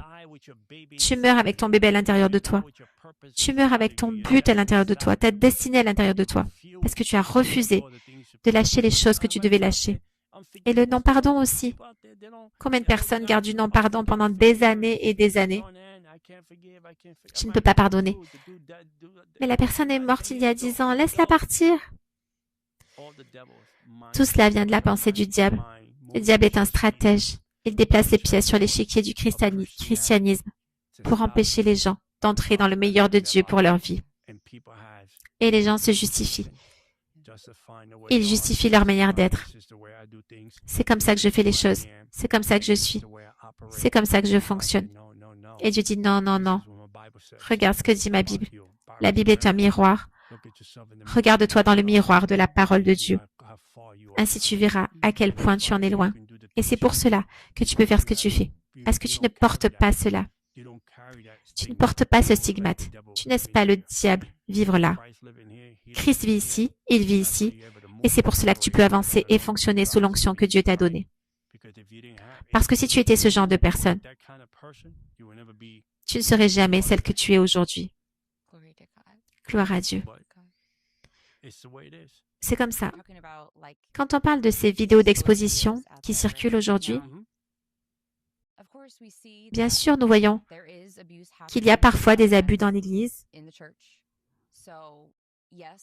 Donc oui, nous ne devons pas fermer les yeux là-dessus. Il est important que ces choses soient mises en lumière. Mais le problème, c'est qu'il y a tellement de personnes qui font ces vidéos d'exposition contre des gens innocents à cause de l'orgueil, de la jalousie, ou parce qu'elles veulent gagner de l'argent grâce au nom de quelqu'un. Elles exposent. Et c'est cela qui est tellement dangereux. Donc ce n'est pas qu'il ne doit jamais y avoir de mise en lumière, mais il est très important que les gens ne soient pas utilisés par l'ennemi, qu'ils aient la crainte de Dieu, qu'ils aient l'humilité de ne pas devenir la bouche du diable. Simon le magicien, il a été repris et exposé. Mais Jésus aussi a été accusé. Et les gens qui exposaient Jésus avaient tort. C'était des fausses accusations. Oui, fausses accusations. Alors ces dernières années, surtout sur les réseaux sociaux, où n'importe qui peut devenir un chasseur d'hérésie et faire des vidéos d'exposition. Comment les croyants peuvent-ils discerner entre les vrais Simon le magicien d'aujourd'hui, les faux serviteurs, et ceux qui sont de véritables serviteurs de Dieu, puisque les deux sont exposés? Simon le magicien. C'est vraiment une histoire folle parce que cet homme s'est même fait baptiser et il avait encore le diable en lui. Ce n'est pas parce que tu passes par le baptême que tu ne ressors pas mouillé avec le diable. Pas vrai? Parce qu'il n'avait pas eu de transformation. Pierre a dû le reprendre et lui dire que ton argent périsse avec toi ou quelque chose comme ça. Je pense qu'aujourd'hui, dans le corps de Christ, la manière dont les gens se comportent vient du fait qu'il n'y a pas de crainte de Dieu. Et aussi, ils ne sont pas solides bibliquement. Ils parlent sans réfléchir. Ils disent tout ce qui leur passe par la tête. Et beaucoup de chrétiens aujourd'hui manquent de discernement. Il y a un manque de discernement dans le corps de Christ. Ils ne savent pas faire la différence entre le Saint-Esprit et un esprit familier. Ils ne savent pas faire la différence entre le Saint-Esprit et un esprit de divination dans le corps de Christ aujourd'hui. Alors les gens se lancent dans des choses qui n'ont aucun sens et n'ont aucune clarté spirituelle, aucune révélation. Ils prennent ton exemple, par exemple, les choses qui te sont arrivées dans le passé. Ils les prennent et les exposent publiquement. Mais ils ne peuvent rien prouver. Ils ne peuvent rien montrer. Parce qu'il n'y a rien. Mais ils courent avec des paroles vides, avec de fausses accusations vides de sens, où ils disent des choses qui ne tiennent pas debout. Mais parce que les autres n'ont pas de discernement, ils montent dans le train avec eux. Le diable met tout le monde dans le même train et les fait tourner en rond autour du quartier. Tu vois ce que je veux dire? Parce que ça semble intéressant, ça semble sain, ça semble réel, mais c'est une contrefaçon de tout ce à quoi Dieu nous appelle réellement. Donc les attaques, les insultes, les étiquettes, d'où cela vient-il? De l'ennemi. Les fausses étiquettes. C'est une sorcière, elle n'est pas apôtre. Comment le sais-tu? Est-ce que tu as parlé au Saint-Esprit? Est-ce que tu as fléchi le genou et le Saint-Esprit te l'a révélé? Ou est-ce que c'est ton père, le diable, qui te l'a révélé? D'où tiens-tu cette information? C'est comme Adam. Qu'est-ce que Dieu a dit à Adam et Ève? Qui t'a dit que tu étais nu? Qui t'a dit que tu étais nu? C'est la même chose avec ces gens. Qui te dit qu'elle n'est pas apôtre? Qui t'a dit que ma main n'était pas sur sa vie? Qui t'a dit que je n'avais pas mis mon Saint-Esprit en elle? Qui t'a dit que je n'avais pas mis un trésor en elle? Qui es-tu pour dire à ma servante que je n'ai pas mis ces choses en elle? Qui es-tu? Pourquoi dis-tu cela? Si je faisais une vidéo avec ces gens et que je leur disais, montrez-moi les preuves que le Saint-Esprit vous a parlé, je te garantis qu'ils ne tiendraient pas 5 minutes dans un podcast. Parce qu'ils sont bêtes. Et les gens ne réalisent pas que le diable peut leur envoyer des rêves. Par exemple, le diable peut envoyer un rêve qui correspond à leur scénario intérieur. S'ils détestent quelqu'un, s'ils sont jaloux de quelqu'un, l'ennemi peut envoyer un rêve et ils diront « Oh, Dieu m'a donné ce rêve. Cette personne est fausse. » Cela s'adapte parfaitement à leur pensée, puis ils le cultivent et en font une fausse réalité. C'est une fausse imagination. Après l'avoir cultivée, ils veulent la rendre réelle. C'est ce que fait le diable. Une fausse imagination, une fausse réalité.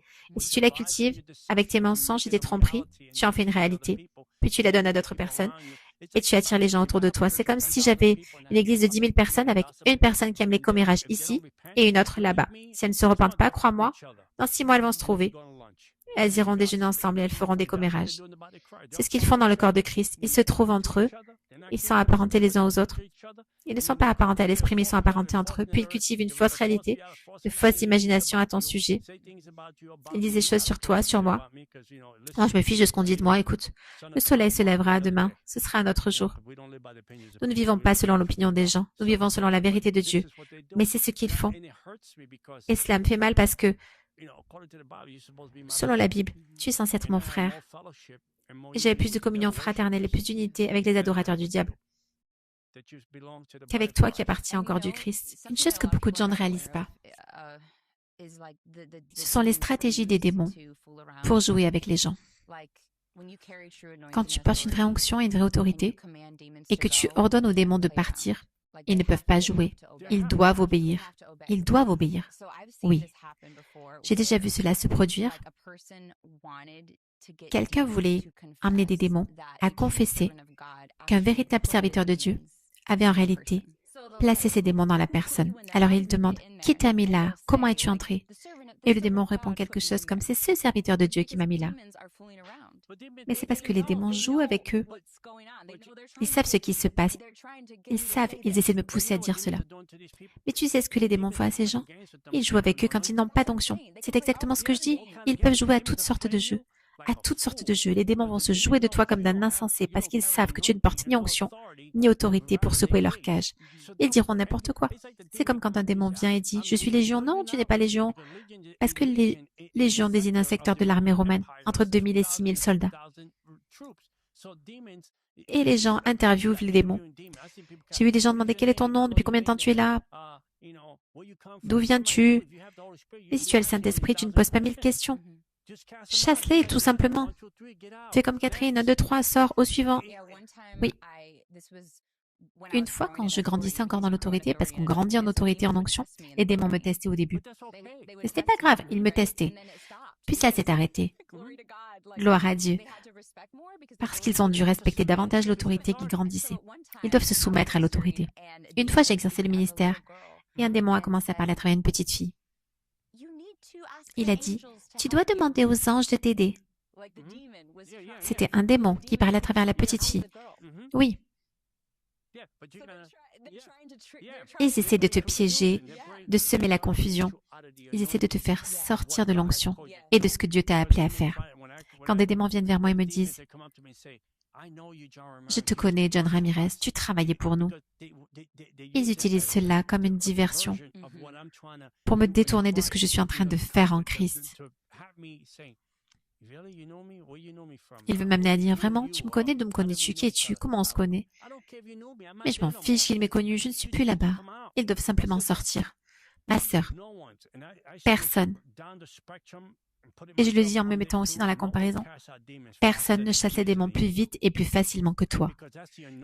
Parce que c'est l'onction que Dieu t'a donnée, l'autorité que Dieu t'a donnée dans ta vie. Tu ne l'as pas acheté, tu ne l'as pas mérité, Dieu te l'a donné. C'est le cadeau de Dieu pour toi. Et maintenant, tu l'as cultivé et tu l'exerces. Moi, j'ai déjà lutté avec un démon pendant 1 heure. Toi, tu en aurais déjà chassé 3 pendant ce temps-là. Gloire à Dieu.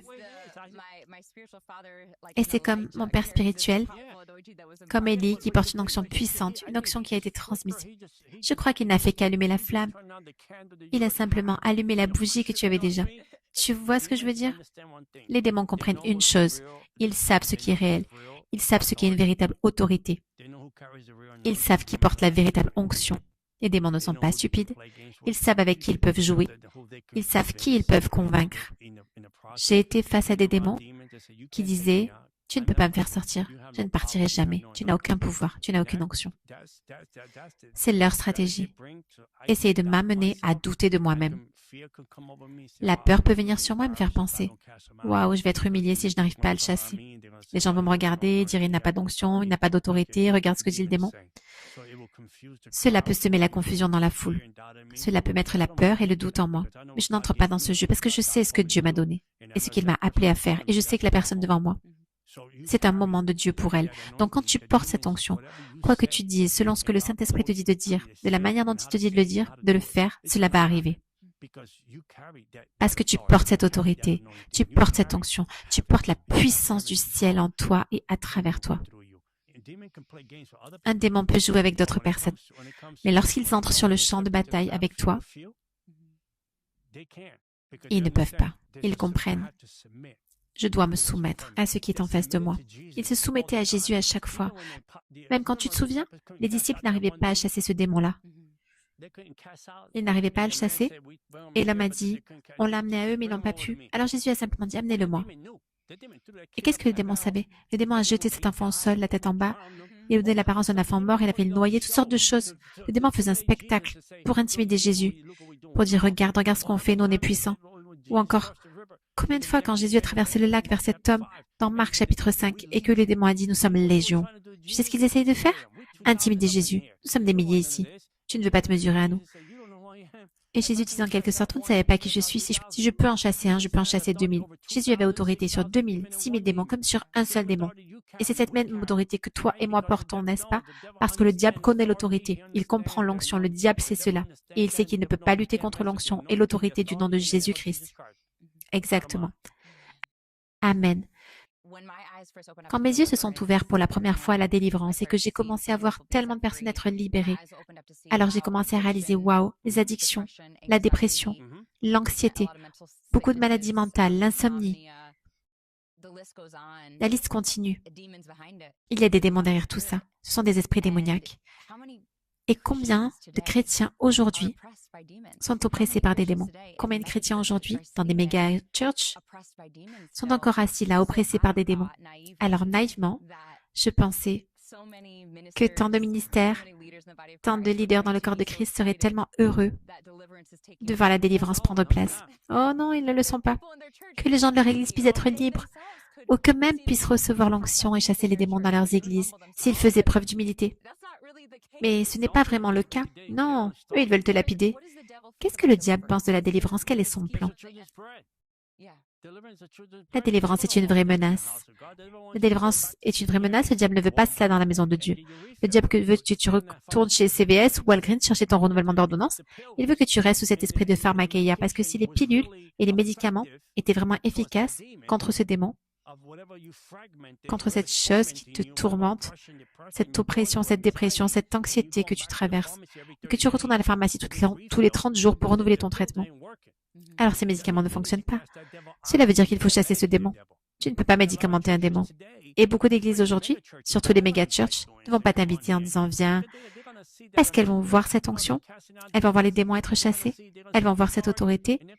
Elles vont se dire, eh bien, nous, on ne sait pas faire ça. Alors pourquoi voudrait-on la faire venir et nous faire mal paraître? Réfléchis-y. Elles ne veulent pas cela. Elles préfèrent garder les gens assis là, avec leur oppression, leur dépression.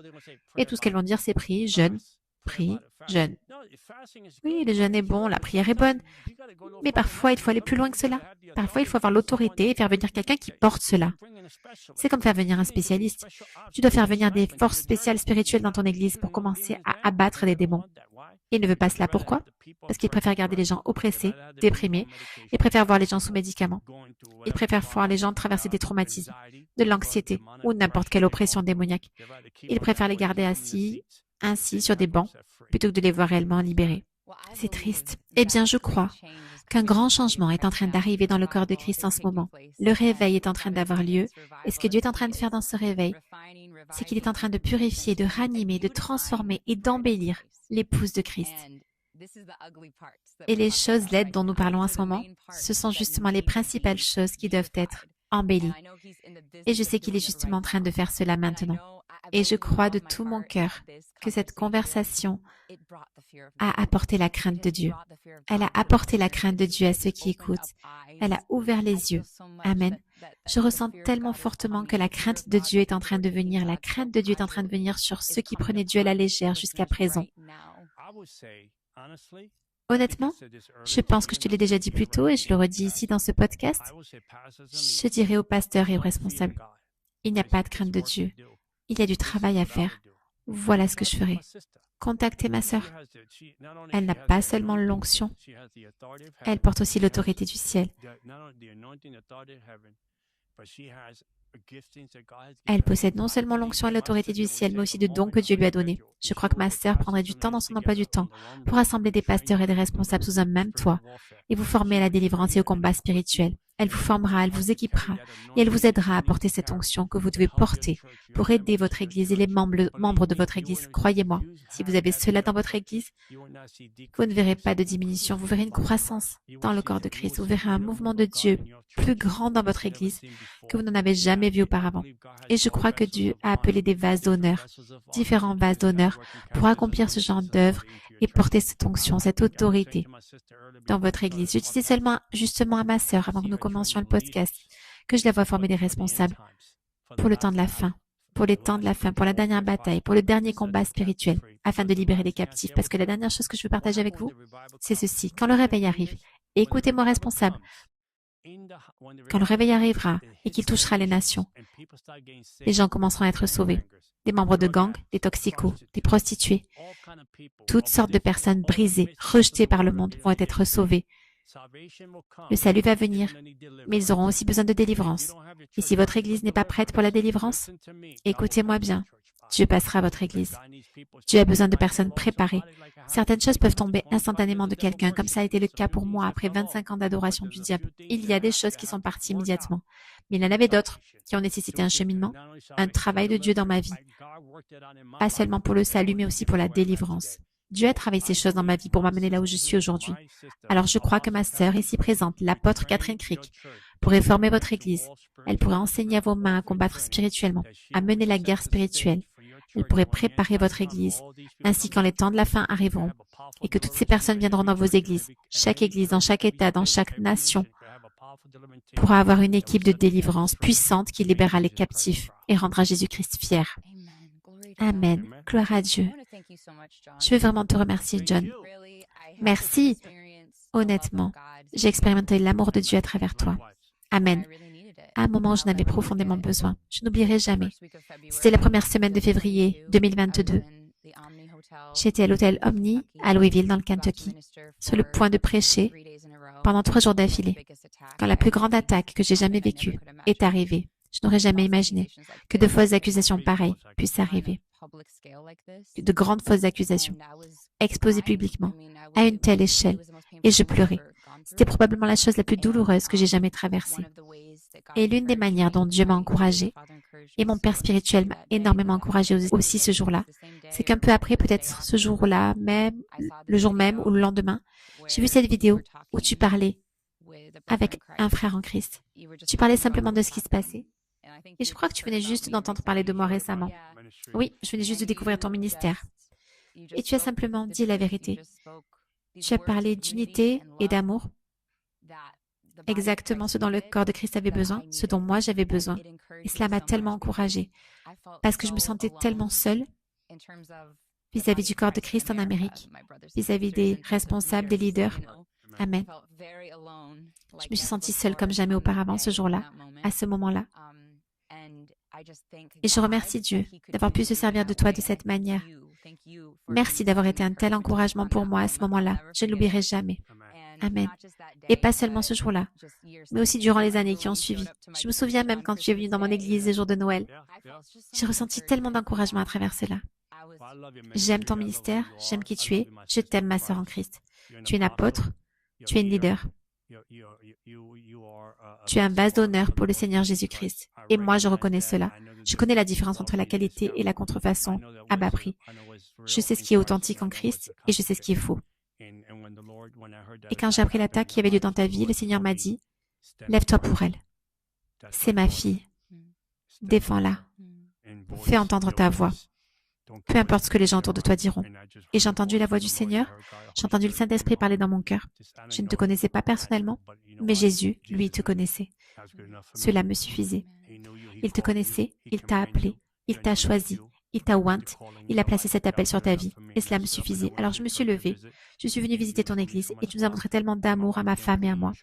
Nous avons passé du temps avec toi après le service. Tu n'étais pas obligé de faire cela parce que ce jour-là, tu étais occupé comme une abeille. Tu aurais très bien pu rentrer chez toi et dire que ce John Ramirez revienne la semaine prochaine ou quelque chose comme ça. Mais tu m'as donné du temps, de ton temps. Et tu peux donner de l'argent à quelqu'un. Tu peux lui offrir un livre gratuitement. Mais quand tu donnes ton temps à quelqu'un, tu ne peux pas le récupérer. Et Dieu nous a connectés spirituellement. Et je vais être toujours dans ton coin. Je vais toujours dire, Catherine Crick est authentique. Pourquoi? Parce que Jésus l'a dit en premier, et je vais le répéter. Gloire à Dieu. Merci beaucoup, John. Et je prie sincèrement. Et je prie pour que tu sois abondamment béni. Tu marches vraiment sur le chemin étroit, surtout dans cette saison. Et c'est rare. Je sais personnellement à quel point c'est rare et précieux. Que Dieu t'élève abondamment et que davantage de personnes reconnaissent le véritable cœur de Jésus en toi. Qu'elles voient cela, qu'un désir d'unité et d'humilité naisse dans leur cœur et qu'elles aient la crainte de Dieu, comme tu l'as manifesté à travers ta vie et cette conversation aujourd'hui. Amen. Voilà un vrai moment de Dieu. Amen, c'est vraiment le cas. Je suis vraiment enthousiaste à propos du changement qui va avoir lieu dans le corps de Christ. C'est l'un des plus grands désirs de mon cœur. Voir la crainte de Dieu revenir. L'humilité, la crainte de Dieu. Une véritable crainte de Dieu. Que les gens recherchent sincèrement le cœur de Dieu. Et je crois que Dieu est en train de faire cela à travers ce podcast, à travers cet épisode. Nous venons de deux mondes totalement différents. Enfin, tous les deux de la côte Est, oui, mais nous venons de deux mondes complètement différents. Moi, je viens de l'église des démons. Et toi, tu viens d'une petite ville, d'une église presbytérienne, d'une petite ville. Et regarde-nous aujourd'hui, assis ici ensemble à parler. Seul Dieu pouvait faire cela et je suis tellement reconnaissant d'être ton frère en Christ. Et je suis profondément reconnaissant que tu sois ma sœur dans le Seigneur. Et la dernière chose que je veux dire, à Dieu soit toute la gloire. Amen. Et continue d'avancer et de rendre Jésus-Christ fier. Amen. Et je veux aussi te remercier d'avoir refusé de craindre les hommes. Je veux vraiment t'honorer pour cela. Parce que c'est rare. Merci. Amen. Merci de porter cet exemple. Moi, je crains Dieu. Et si je ne fais pas les choses à la manière de Dieu, ensuite je dois rentrer chez moi. Il va me demander pourquoi tu n'as pas fait ce que je t'ai dit. Pourquoi tu ne l'as pas fait comme je te l'avais demandé. Et je ne veux pas porter cette brûlure dans mon cœur en sachant que je n'ai pas obéi quand il me demandait de le faire. Et toi aussi, tu ressens cela de la même manière. Amen. Et c'est pour cela que nous portons un flambeau. Et nous voulons que ce flambeau brûle encore lorsque nous franchirons la ligne d'arrivée. Oui. Amen. Amen. Eh bien, merci Jésus pour ce que tu as fait dans ce podcast. Je crois qu'en ce moment même, pour ceux qui regardent, Dieu agit dans vos cœurs. Et je sais qu'en ce moment,